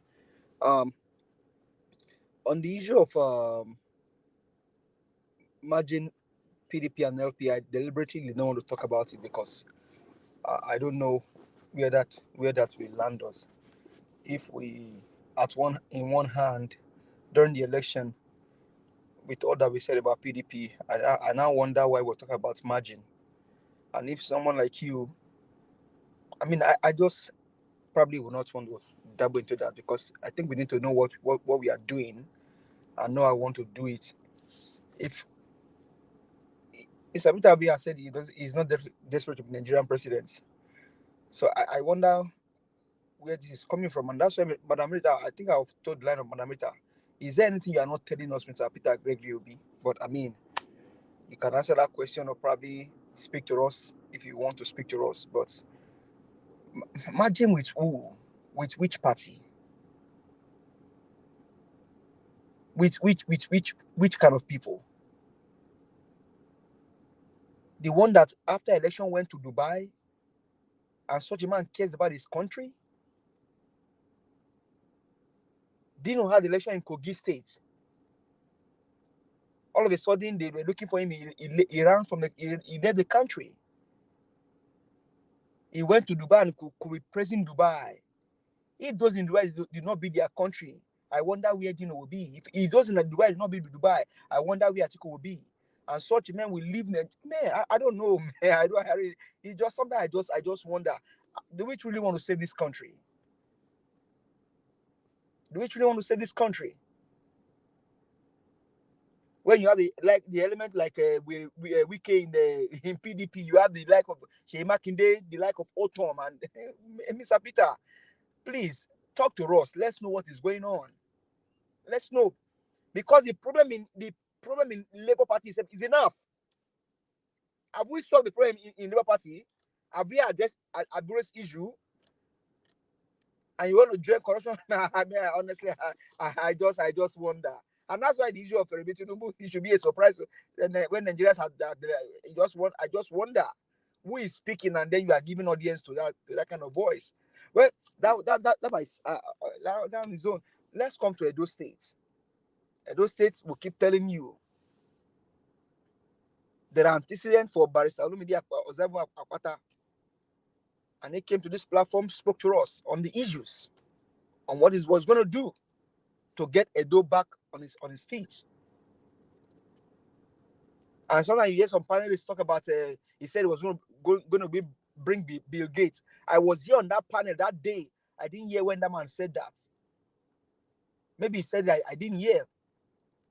But Mr. Elvis can, I mean, he's, you know, I mean, I just wonder when this is an issue-based campaign, an issue-based panel. Don't just bring out words when they are not there. So I will advise you again. He has done it before. Let's give him a vote. He's one that can stand against these corrupt guys. Vote for him and let's begin to get Edo right. Let's get Edo right, because I think as it's going now, we need to save this state. We need to save Nigeria state by state. So when we give him, when we support him, then we begin to get Edo right. That's where I will leave it tonight. I don't have much to say, but on the issue of merger, Mr. Peter Greg will be please talk to us. I'm a concerned obedience and a Nigerian. Thank you, sir. Thank you very much, my brother. Give us a mandate. God bless you. Let me move on to okay, we have just 2 left. Let me go to Mr. Chris. Then I want Mr. CM to be the okay. Mr. Chris, go ahead, and I'll come to Oga Jonathan before Oga CM. Mr. Chris, your 4 minutes starts now, sir. Nigeria, good evening again. Thank you, Nigerians. Like I said before, today I'm leaving sober reflection. I'm not really given to talking much about politics. I just want to keep on admonishing the children. Just imagine that video that Nigeria that you played. And like somebody that called immediately said, you know, you always do your research, you always have a solution for everything. And that video is an eye opener that Nigerian children, they all have talents, and this was exactly how we were. But as we keep growing up, we just discover that Nigeria has zero plan for all of us, and that's why most of us we are where we are today. So, and the children of Nigeria, I'll speak further to you. You have to dream big, and you must pursue those dreams with unwavering determination, just like those children we saw playing those musical instruments. Work hard in your studies, cultivate your talents, and never lose sight of your goals. Stand together in unity, for it is true solidarity and strength and willpower to do the right thing that you can overcome challenges. Your strength and resilience can transform Nigeria into a place where all of you will thrive. Like I said, my generation, the generation past, we've all failed all of you in building this nation that could have been able to cater for your well-being and cater for your future. In closing, I just want to say that Edolites, remember to vote Olumide Akpata because anything outside of this is like making a deal with the devil for an empty IOU, and at the end of the day, you get nothing. So, Nigerian children, embrace your potential and believe in yourself and in each other. Yeah, the road may be long and challenging, but your dreams can light the way. Do the right thing at all times. There are no shortcuts to success. Forget most of the things you see your leaders are doing. It's not the way of life. Forget this fact that the ends justify the means. It's a false. They are all lies. There are still good Nigerian leaders you people can look onto, not the dirty, sick old politicians that you see litter the streets. Their standard of living is not the standard of life, dear children. There's a better Nigeria. Unfortunately, the best of us have not been able to get to power to lead the best of us. You can take the message from Peter Obi, you can take example from the likes of Peter Obi. You have seen that he's a leader with a difference. So these people, this money bag you see up everywhere, they don't represent the best of Nigeria. Have hope in your future. Have hope in your country. Thank you very much and good night, everybody. Thank you, Oga Chris. Thank you. All right. Mr. Jonathan, please, your final submission, 4 minutes. Thank you. Thank you very much, Mr. Elvis. I greet all the panelists once again. I just want to start on this, on the merger. I will not say much. I will just subscribe to Dr. CM, what he said on that. I completely agree with that because I don't know how will a merger with PDP, with the likes of Tambua, Lamido, Saraki, even Wike in the picture, will not be transactional. How that merger will be, and the likes of these people in the mix, in the setup, and that merger will not be transactional. That remains to be answered. I will leave it at that. Because one of the panelists mentioned this, and I need to respond because assuming that we all know, again, can be costly, and it will leave it open to misconception. So I will have to deal with it. Prior to Mr. Peter Obi joining Labour Party, Mr. Alex Oti joining Labour Party in 2022, Labour Party was largely, to a large extent, was a straight party. In other words, there was no internal corruption there that you can really see. And that's why you can see an Okada man emerged and won. And is now a sitting member of the House of Representatives in the Federal Republic of Nigeria, an Okada man from Labour Party. That's why. Can an Okada man today contest for any position at the primary level in Labour Party, again, I leave that for you to answer. If you know the context of politics now within the Labour Party, can an Okada man today within the Labour Party rise up?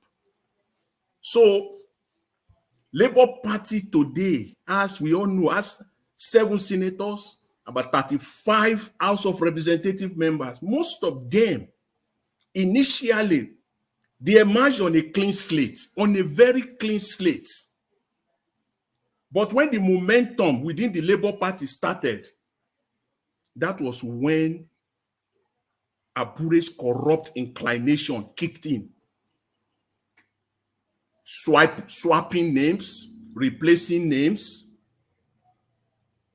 which ended up costing Labour Party few more seats at the court. These are all clear. These are all there for everyone to see. So I still submit to you that the internal position, the internal politics in Labour Party today is corrupt, with largely or an allegedly corrupt leadership. These are facts. Nobody is making it up. So I will just leave it there. But I won't end by saying these few words to Mr. Tinubu, who now in the next 48 hours. Okay, Mr. Elvis, let's leave it at that. Tomorrow is another day. All right, thank you thank you very so much. much. And thanks to all the panelists. God bless you. Thanks. Thank you, Mr. Jonathan. God bless you, sir. Thank you very much. Augustine, you're the last on the panel. Okay. Okay. Thank you, Niger Watch. Let me quickly round up. I think I know there are quite some issues to touch, but I think these days I have to, because of time factor, I have to take the most important one that will be in the front burner, particularly anything that concerns P2B. Yes. You see, I always believe that no man is an island, but given Nigerian politics the way we have seen it since 2015 or even since 1999, P2B is the cleanest politician ever. That is his asset, and he should not mismanage it. I'm of the opinion, I listened to what Jonathan said, P2B form a new party to show the people that and I believe most Nigerians will like it. But when I say most Nigerians, I'm not talking of all these old war horses. No, never do well. I mean the youths that are looking for new Nigeria, that saw something in P2B. They are not asking for money. They just make a broadcast that is likely that your ambition in Labour Party, they are still playing politics of the old, that you wouldn't like it.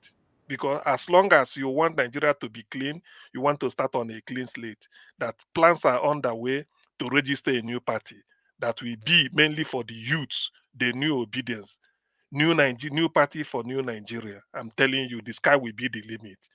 And then that is where you will now use to be proposing any form of electoral is it what they call it, reform that you want. You see, PDP is dead. They're only looking for, it's not better fire them from the southwest, like Saraki from the middle belt, Sule Lamido them from the northwest, Tambua, Atiku from the northeast, Kwakwanso them. They all will gather again. And before you know it, they say there are elders of the party. Peter Obi, you can't handle those buccaneers. And they are not human beings. They are just buccaneers. To me, I'm saying it, form a new party. Float a new party. Before you know it, the youth, in fact, the way you even, if they look at the executives, the under 40, people will shout. They will know that the game has changed. The executive from national chairman to the treasurer to anything, they are between 25 and 30. National. And in every state like that, they will know that the game has changed. And people will say yes, that new party for new Nigeria. All this go back to PDP, Wike. Can you, somebody having perpetual injunction?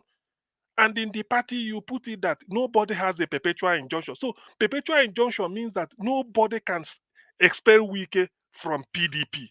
That is the meaning of perpetual injunction. What sort of law, what sort of legal system is that? Which means whatever, even if he does anti-party activity, he will come for meeting whether at the federal, state, or local government, and then run back to Tinubu as his one Friday and then brief him, then come back again. Whatever P2B is going, I mean, what? No, this an open landmine. P2B cannot. But if he wishes, that's what I'm saying. I don't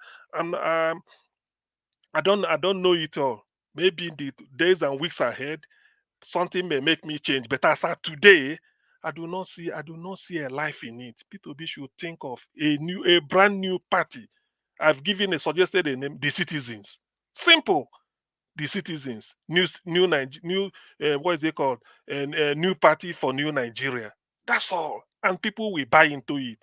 That all those they will now win Lagos by triple margin because people will now say this is a new party. Nobody is a godfather, no buccaneer, no interest to settle. Everything is based on that, and they are campaigning seriously for it. That is how you are going to change it. But going back to PDP with all this, no matter the promise, they will sabotage you. They will because they've gained ground. They will tell you, I've been here since 1999. We've been changing governor. How many do you have? So today, it does no longer matter whether you have House of Reps or governors. Niger Watch, thank you very much. We continue tomorrow. So grateful for the opportunity. Thank you. All right. I want to use the opportunity to thank everybody for your wonderful time with us today. Thank you, thank you, thank you. Now, God bless you now. Having Mr. Ike with us today is a wonderful thing. You know, as you all know, Mr. Ike was very, very frequent here during the time of the general election. You know, thank you very much, sir, for joining us today. Thank you, everybody, Madam Luke, Madam Patricia, Oga CM, Mr. Jonathan, Mr. Abdul Malik, Oga Odua, give us a mandate, Oga Chris. Many other people came in that way. I was swapping.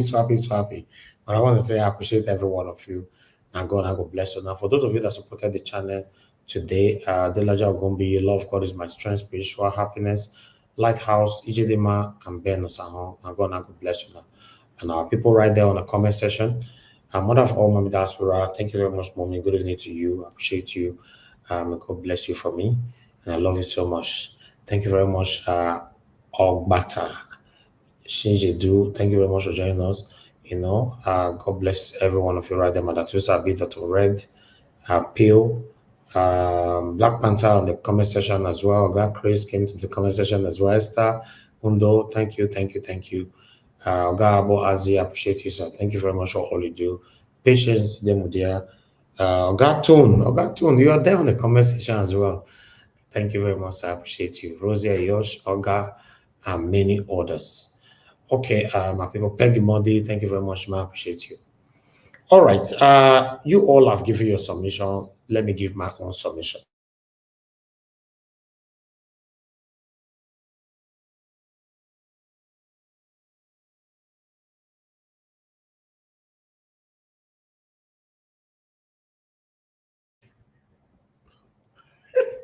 You know, can anybody hear me? People know the panel. Yes, we can We hear you. I did hear you. Okay, wonderful. Thank you. Make I talk.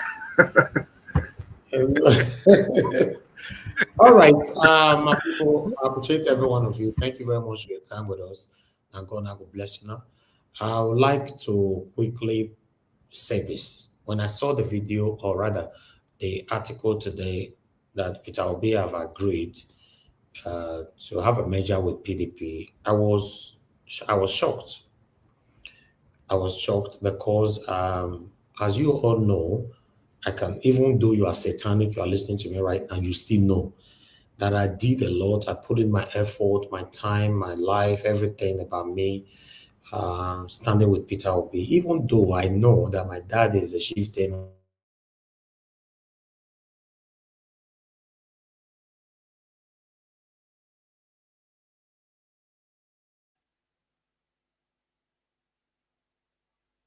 For failing. Because just like we're discussing about the generational youth earlier on, what they are emulating and all that, you know, I decided to choose what I want to support, who I believe that can give me the better country that I want in my own time, regardless of any kind of sentimentalism or affiliation with PDP. But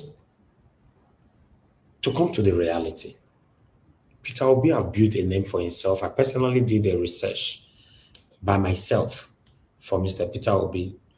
Mr. Chris is here and I can testify to that. If Mr. Alex and Madam Rita was here now, but they are listening. But at least Mr. Chris is here, can testify to that. I did a research on my own and I get to know who he is. At the time I finished with my research, people were already supporting different people. Some people were for Wike, some was for many other people. So it was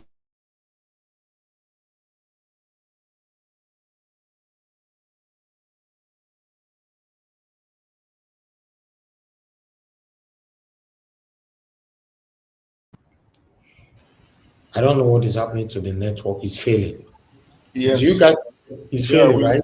We lost you for about 5 seconds there. We were frozen. Yeah. Yes, this still didn't happen since. So it didn't happen since. Now your friends are well wishers. Not them.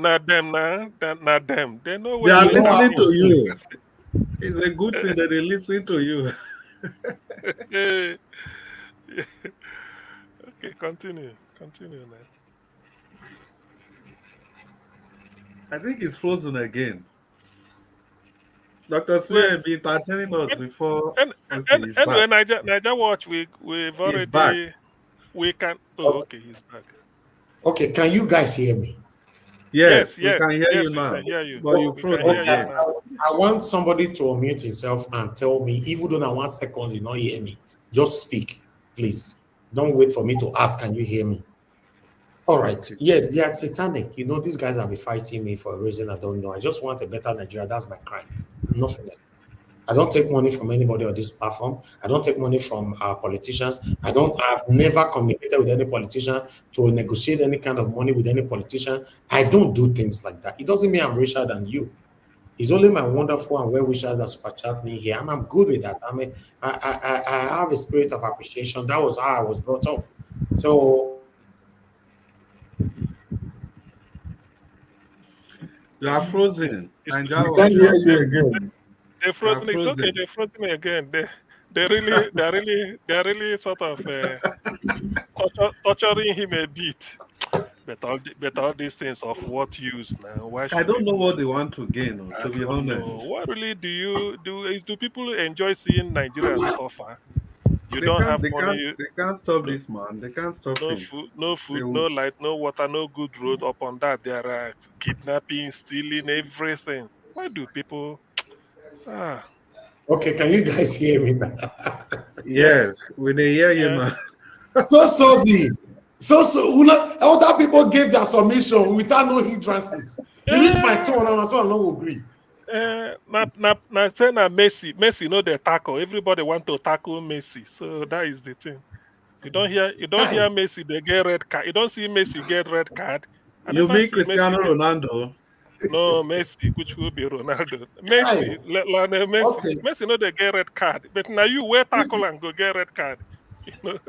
Okay. Now, since you guys can hear me, now let me move on. Like I was saying, somebody is cooking fry pan, please stop that fry pan, the chicken fry, or whatever, just stop it, even though you're muted, to illustrate me, please. So what I was saying is this. I want you guys to understand that the reason why I was talking about that short story, to let you know the journey, then I came into the panel to tell the people that it's Peter Obi or nothing. A lot of people accused me at that time that, because it's on your platform, this is not right. So I support this. So I now took my time to convince them, including Oga Chris here. Madarita, it take me time to convince someone like Madarita and Mr. Alex. They now say, okay, Mojona, and they play their role well. You know why they talk these things? Some of you might say, without fair hearing before, I need to re-echo it because we have new subscribers every day. Many of them are not sure what the platform is all about. The dedication that I put in alongside with my team, my supporters, my spectators, the same way the wonderful obedience all over the world did. I personally destroy PDP by myself even though my dad belongs there. I destroyed PDP. I destroyed APC. So, from nowhere, from anywhere, they are taking all of us back to this PDP again. Ew! How do we now explain this now? That we want the better Nigeria. The only way we cannot have the better Nigeria is through satanic PDP. Although it never happened. You know, some of una go come later. All those people when they talk. You know, una go comment later. It never reach. Calm down. Because many of you told me to calm down when I told you guys that INEC want to ring this election. Many of you shut me up here on this platform. But today, people like ECBD and many others, when I know they come the platform again like that. You guys were the one that immediately I say satanic INEC want to ring this election. Yo see call go your come. ECBD go your call. The other one go call. Nigeria one, what are you saying? It can never happen. It can never happen. Look where we are.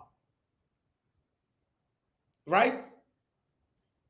Then I also mentioned that the judiciary will turn their back on us. They say, no, it can never happen. It can never happen. Look where we are today. Then I'm talking now for some of you that cannot foresee what is about to happen, that will also come to tell me, calm down. It can never happen. Peter Obi can never join PDP. He can never make, even though he don't talk now. Because even though Peter Obi carry video talking today, you'll see some people that say it can never happen until Peter Obi carry his Ujoko share, go their living room, go tell them, and then they go believe it don't happen or it go happen. Mr. Peter Obi, I and the concerned obedience all over the world want to let you know, even though some people are saying merging with satanic PDP will give us a better Nigeria. I'm not part of it. You know, not say when everybody is moving left, me and they go right. That is what we call conformity. I don't conform. I can never conform. I like to stand alone. If you don't like me, you hate me. Whenever I give a speech, I'm not interested. I just move on. Maybe that's why I don't have much friends. I have a very, very few friends. A lot of my friends left me when I was growing up till now because they know what I always stands for. They are listening. Anything that is not contrary to my ideology, I always dispute it. I stand against it. Then people will walk away. A lot of people walk away when I stood by Peter Obi, when I dedicated my platform 100% for Peter Obi. Lots of people move out of my party, from my platform. A lot of my Edo people move out. They labeled my platform now Igbo platform. Say, Nigeria was an Igbo platform now. I know they go there again. For whether they do that meeting, that satanic meeting, somebody still record them. Come pass me the record. Say, so person where they your platform. Where we talk today. To cut that short.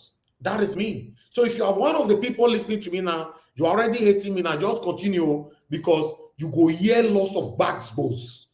When all these things where they trend now become reality. When the realism hit us, I will hit you back. I'm telling you.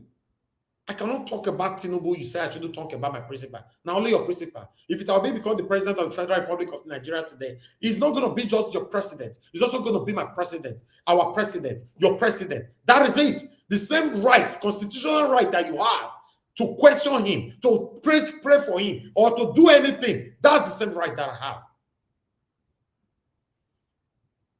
I dedicated everything for Peter Obi to become my president. Not because I'm an Igbo man, not because I love him, not because I know after my research he's the only man that can give us a better Nigeria. Some of you that keeps against him, then based on tribalism, ethnicism, or based on hatred or sentimentalism, tell me what you are thinking today. How do you feel right now? How do you feel? With the excruciating situation we find ourselves right now in Nigeria, what can you say? You shamelessly covered your head. You don't come out anymore to speak, Jagaban, APC. Because when you guys see the truth, you don't want to talk because you don't want people to hate you. Yes, this is the reason why people don't say the truth all over the world. If I talk now, people feel hate me. Oh, who cares? Who cares? I will calm down, I'll reserve my energy until I just wanted you all to give your submission today. I know day your lane, no. Everybody, your day your lane. Me no day your lane. I day my lane, and I'm not asking you day my lane. But I'm waiting for that announcement. Many of you now go hate me tire. Ah, God. Many of you now. Now, so I go to block now one by one. Just imagine some of you now don't subscribe for my platform. When my platform be 10,000 or 2,000. Tell me that today, how did this stop me from having followers? We have good people that like the truth. So it's not about you leaving my platform. Who cares about you? If you don't care about the truth, I don't care about you. Peter Obi, we are waiting for you to move to satanic PDP. We are patiently waiting. Not just me. A lot of truthful, obedient all over the world are silent at this moment. They will speak when the time comes. When I go see them. So you are telling me, say the same PDP where satanic wicked day, now you want to rescue Nigeria, right? The same PDP where many satanic individualisms, what are you telling me? It's not possible. And two, I know say I'm too young to advise Peter Obi because he's old enough to be my father. And I have so much respect for him. You see the way they talk about Peter Obi now? If you hide under my umbrella to insult him, to talk about him anyhow, you will be blocked on earth and in heaven. Except you are standing for the truth. Nobody should hide under my umbrella. My umbrella cannot contain you. I'm speaking the truth and the facts. Peter Obi, I'm young, but I want to let you know, sir, the reason why people like me that believe so much in truth and on the right thing supported you, following you till today is because of your integrity and the footprint that you've built for yourself. But I'm seeing you destroying it now by yourself. You are about to destroy it yourself. You are about almost close. Sometimes it's good for us to listen to advice. Maybe one or two might be listening to me now, that have direct access to you, that can talk to you, that have eaten the same table with you, that can just say, listen to these people. Maybe you might refrain. Okay, I don't want to do this anymore. Please, sir, I beg you in the name of God. It's better you open a new, fresh party. A lot of us, good obedience all over the world, believe so much in you. A lot of us will follow you anywhere you go. But PDP is a no-go area, sir. You will stain, I talk calm. You will stain your garments with an oil. That's what is going to happen now. I said it before. The white garment that Peter Obi is wearing is about to stain it with oil, red oil. I talk calm. You will stain it. Sir, please don't let this happen. I have to mute you, Mr. Ike, for now. If you want to speak later, I'll allow you because there's some noise coming from background. So my people, I want to let you guys know. Come me, they talk my own in advance. So now the hatred way some people built for me that time, and they attack me today. Although some people will still follow me this on my platform, they say some of them hate me. It's all right. I don't care. As long as I know I'm doing the right thing, God will always protect me. Look today. Look where we are in Nigeria.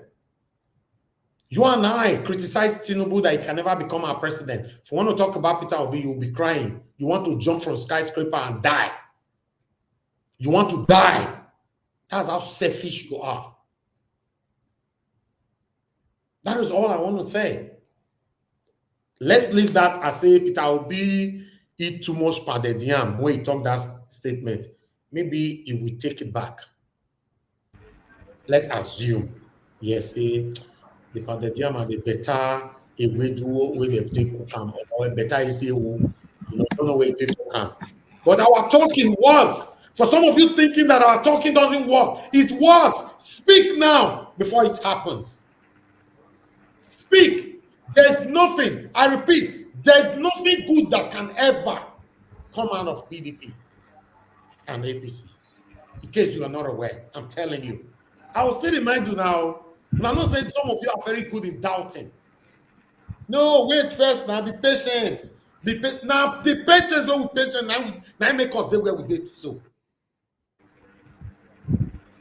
So for me, I'm saying this, I am not part of it. That is it. God bless you all. Brother, You unmuted yourself. Brother Evie, Thank you, sir. can I say something? Yes, sir. Go ahead. 1 minute. Okay. I want to thank you for your explanation. Listen, all of us are in the same place, Brother Elvis. I know you say you don't want people to say I'm in your place. No. I am for a person. You followed me throughout, and I've always been who I am. I know that Mr. Peter B is not going to join PDP. Because I support a new party, but also establishing a new party. Let us see what is going to happen. INEC and those people we are running away, the forces that be, would they allow that new party to be registered? How far are they going to go to make sure that it doesn't work? So I am of the opinion that Mr. Peter Obi has made name for himself. If he stand alone, Nigerians, the obedient, everybody will stand with him wherever he go. I am one of the people who said it can never be PDP, it can never be APC. Never. That time that he's going to spend in APC or PDP talking about merger, he should do everything humanly possible to rid off all the satanic executive of Labour Party and begin to reorganize the Labour Party. That is where I stand. I will be the last person who will say that Mr. Peter Obi should join PDP, no matter whatever, guys. Listen, if nothing else, you just mentioned it. It has always been my fear. If nothing else, is it not the same party with Mr. Wike? PDP that cannot expel Wike from PDP. Is it not the same party? It's not going to work anywhere. These people will always do what they know best doing. Like as you said, his white garment is what they are looking for. When they stand it, they walk away. They use him, they will dump him on the middle of the road. And I think that the people, his team, and the people that are with him should be smarter than those people who are leading into this. And like as you said, he's a good listener. I know he's listening. He's going around the world. People are talking. So I think all of us are in the same page, my brother. Nobody is saying it. No matter whatever guys he is going to use, nobody. I am not going to be part of it. To be honest with you, I say it anywhere, privately and publicly. I will never ever follow Mr. Peter Obi to PDP or AP, any of this criminally minded political party in Nigeria. Never. So I am one of the people who say establish a new political party. We shall go with you. Or spend that time, rebuild the Labour Party, find a way to drive away all this satanic and criminality that is beheaded the National Executive of Labour Party, and we move on with Labour Party. Thank you. All right, Mr. I. Thank you, sir. Thank you very much. I respect people like you that stands for what is right, regardless of anything that is involved. I always respect people like that all my life. God bless you, sir. Augustine, you wanted to say something. You have 1 minute. Just 1 minute. Yeah.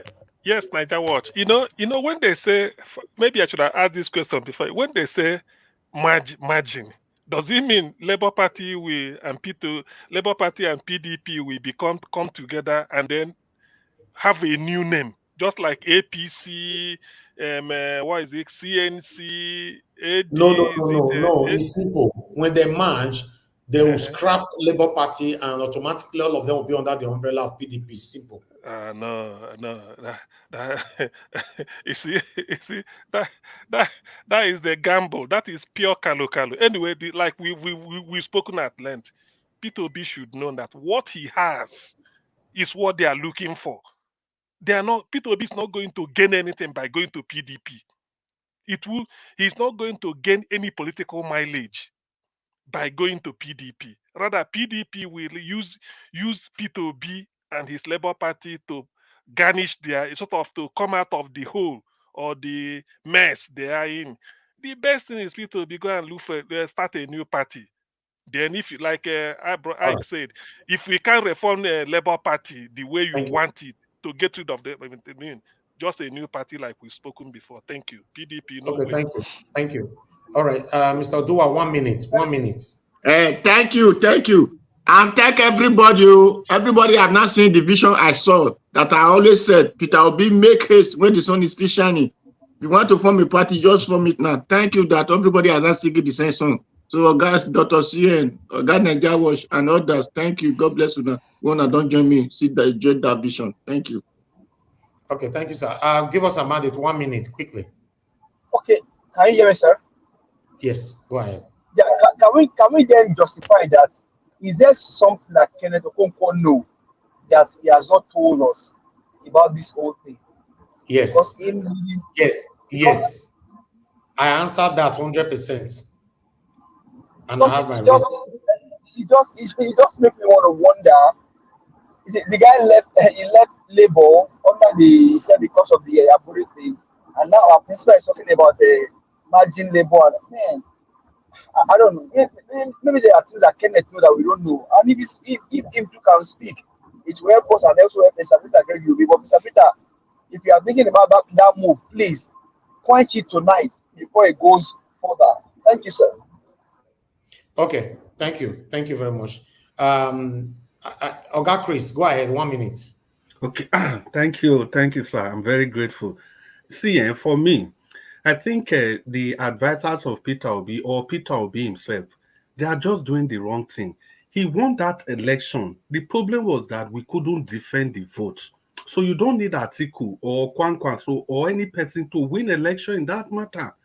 So all he needs to do is to channel this energy on how to defend votes in future. It's as simple Oga as Chris. that. Thank you for the 1 minute. I'm very grateful.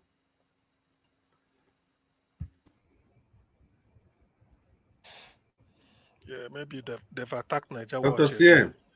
They've attacked Niger Watch again. Anyway, he has been able to put his views across. I think we've all said the same thing. He shouldn't consider PDP at all. Like you said, Chris, I mean, he did it without PDP, so why going back there? Why? We don't exactly. I mean, it's just that they switched up beavers. After all, he did it, and he has a crowd waiting.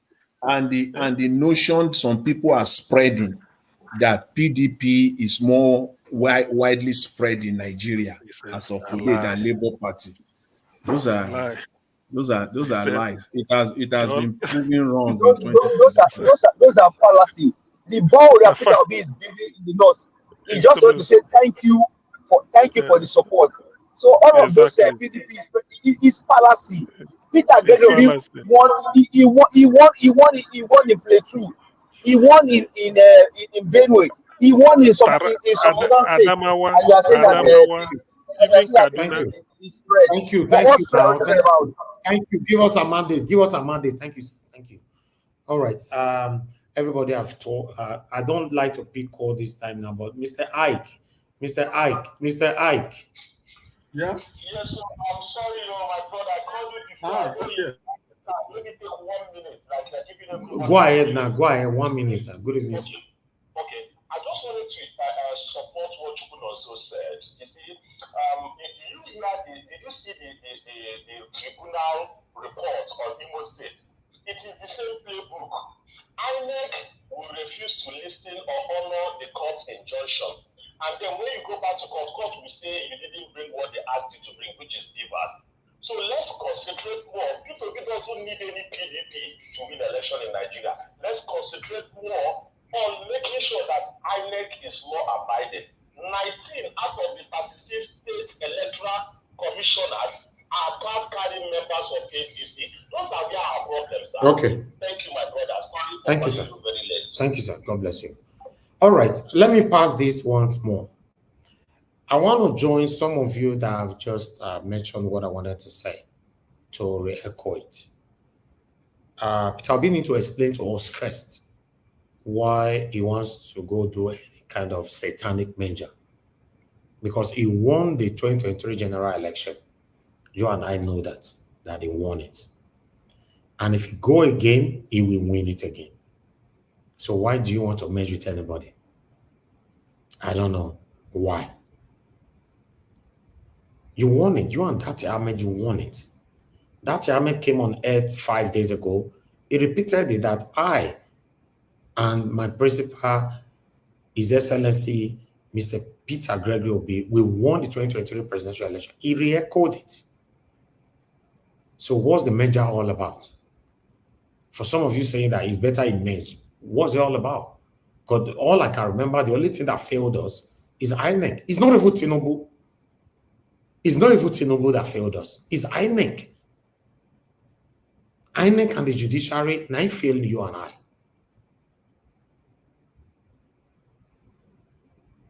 If kidnapper meet your sister or your brother, may they go kidnap you for ransom, and your brother collaborated with them, work with them, and they carry you. In the process, your enemy can't die.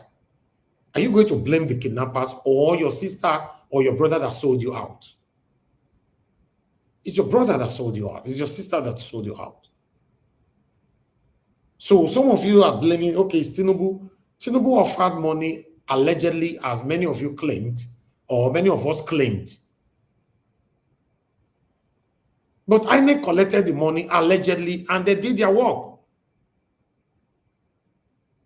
So INEC failed us. And our last hope was judiciary. Judiciary failed us as well. So my people, now here we will draw the curtain. I will not be part of it. I will never be part of it. I pray God to keep us all alive. We will see for Jungle. You know, I see I do election now, I just dey neutral. Now make my voice calm down. If I dey campaign, I know say if I dey do my job, now every time they put it in, they do my job. Yes. During the time of 2023 presidential election, we're doing 24 hours here. We do 6 hours, we continue another 6 hours, we continue another 6 hours. We're doing it here. Nobody paid anybody. Even then, some of you were thinking Peter Obi paid me. Peter Obi not paid this bar. Why go I take manage do this kind of job? How many people Peter Obi for pay that time? How many obedience? And the same obedience are still waiting to support this man again. What we should be talking about right now, how to make sure we have the right person in INEC, not major. With who? I'm not sure you know how many satanic people in PDP. I was born inside politics. I've told you guys before. Yes, I grew up to know that, yes, my parents, they are politicians. Yeah, not just quack politician, proper one. Come grow, come meet them. The time where I know proper art politics did the work for my house. And during the time for Saraki for president, the late Saraki, the father of the late Senate president, Bukola Saraki. If I say, they tell you like, Saraki is safe, and my papa, late Saraki, I'm not talking about the former Senate, papa. And that's I didn't know how politics they work, but we don't want to go there. When I saw Ngodaro was about to start talking the other day, I have to quickly laugh and shut everything up. Let us just move on. I want you to know me for what I'm doing on this platform. That's it. Although I don't have anything to hide, I cannot support anything that will continue to put us in this stagnation. I cannot. Anything other PDP or APC, Nigeria can never go anywhere. Have that in mind. Because you are sentimental right now, you will not accept it. But I'm telling you, you will grow old. That thing you are expecting for PDP, you will never find it. That thing you are expecting for APC, you will never find it. You will never see it. And you will die. Your children will continue. These people are the same people. They're only recycling themselves, jumping from one party to another. The reason why some of us, or many of us, supporting Peter Obi today, even though he left PDP to a Labour Party, is because of his record. How many people you have in PDP or APC that have that record today? Statistically, how many? And all that hard work where this man build that record. Now you want you by yourself scatter so. You'll be like say some of you they praise me here. Nigeria, thank you, God bless you, thank you. I mean the same put. One day now you're gonna say, I beg you, not concern me. I'll go meet one satanic politician, maybe Lai Mohammed. Automatically, you're gonna sing Lai Mohammed praises for here. If God say one stop, I saw God say, I beg, stop. Lai Mohammed not the best, to forget. You will ask me question that what happened. You will. Because nothing good can ever come from these people. It's not possible. Thank you, my people. Good morning, good afternoon, good evening to every one of you. We've come to the end.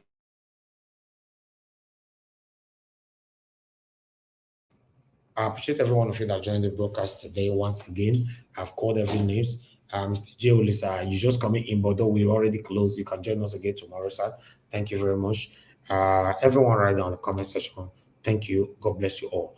Amaka A, all the way from X, thank you very much. I appreciate you, man. God bless you. Dr. Happy Live once more. Michael Benemaro, Alex Edopike, and many others right there. Thank you. Mother of all, Mommy Diaspora, thank you very much, Mommy, for being a good mother. I appreciate you always. Happy Children's Day to all the wonderful children out there across the world. My people, now here we'll end the show. Join us again tomorrow by 6 p.m. Nigerian time. Let's continue to talk about the things that's affecting you and I. Yes, some people say that we talk there, but they're not aware how our talk goes far.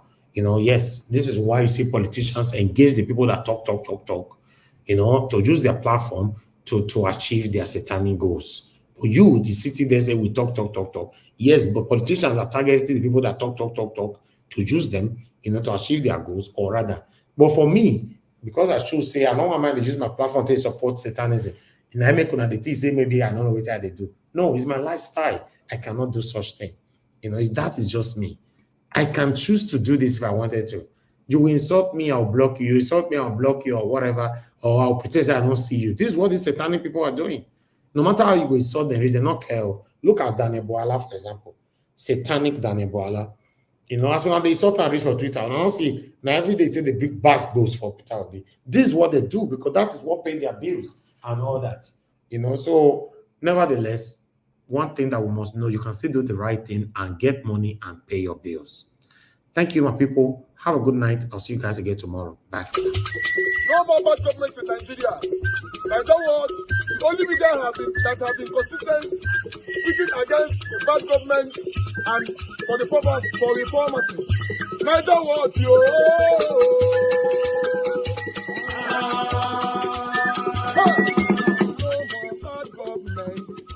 No more bad government. Nigeria what? No more bad government. Nigeria what? No more bad government. The only media that have been speaking. No more bad government. The voice of the voiceless. No more bad government. No more bad government.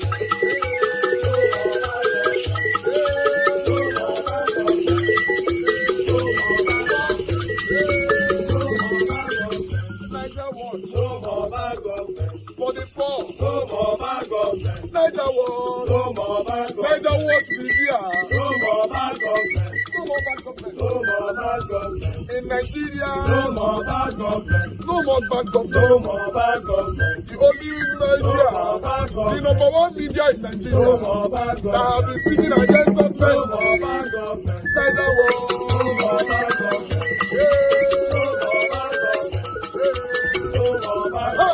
Nigeria what The voice of the voiceless. The voice of the voiceless.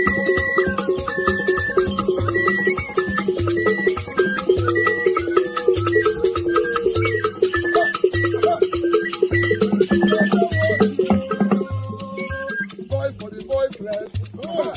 Voice for the voiceless. Nigeria what Voice for the voiceless. Nigeria Watch Media. Voice for the voiceless. The only media that have been speaking against bad government. Being consistency since 19 Borogodo. Voice for the voiceless. Voice for the voiceless. Umuwame. Voice for the voiceless. Umuwame. Voice for the voiceless.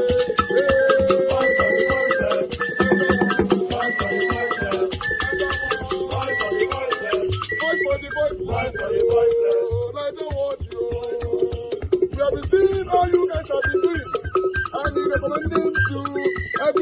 Nigeria.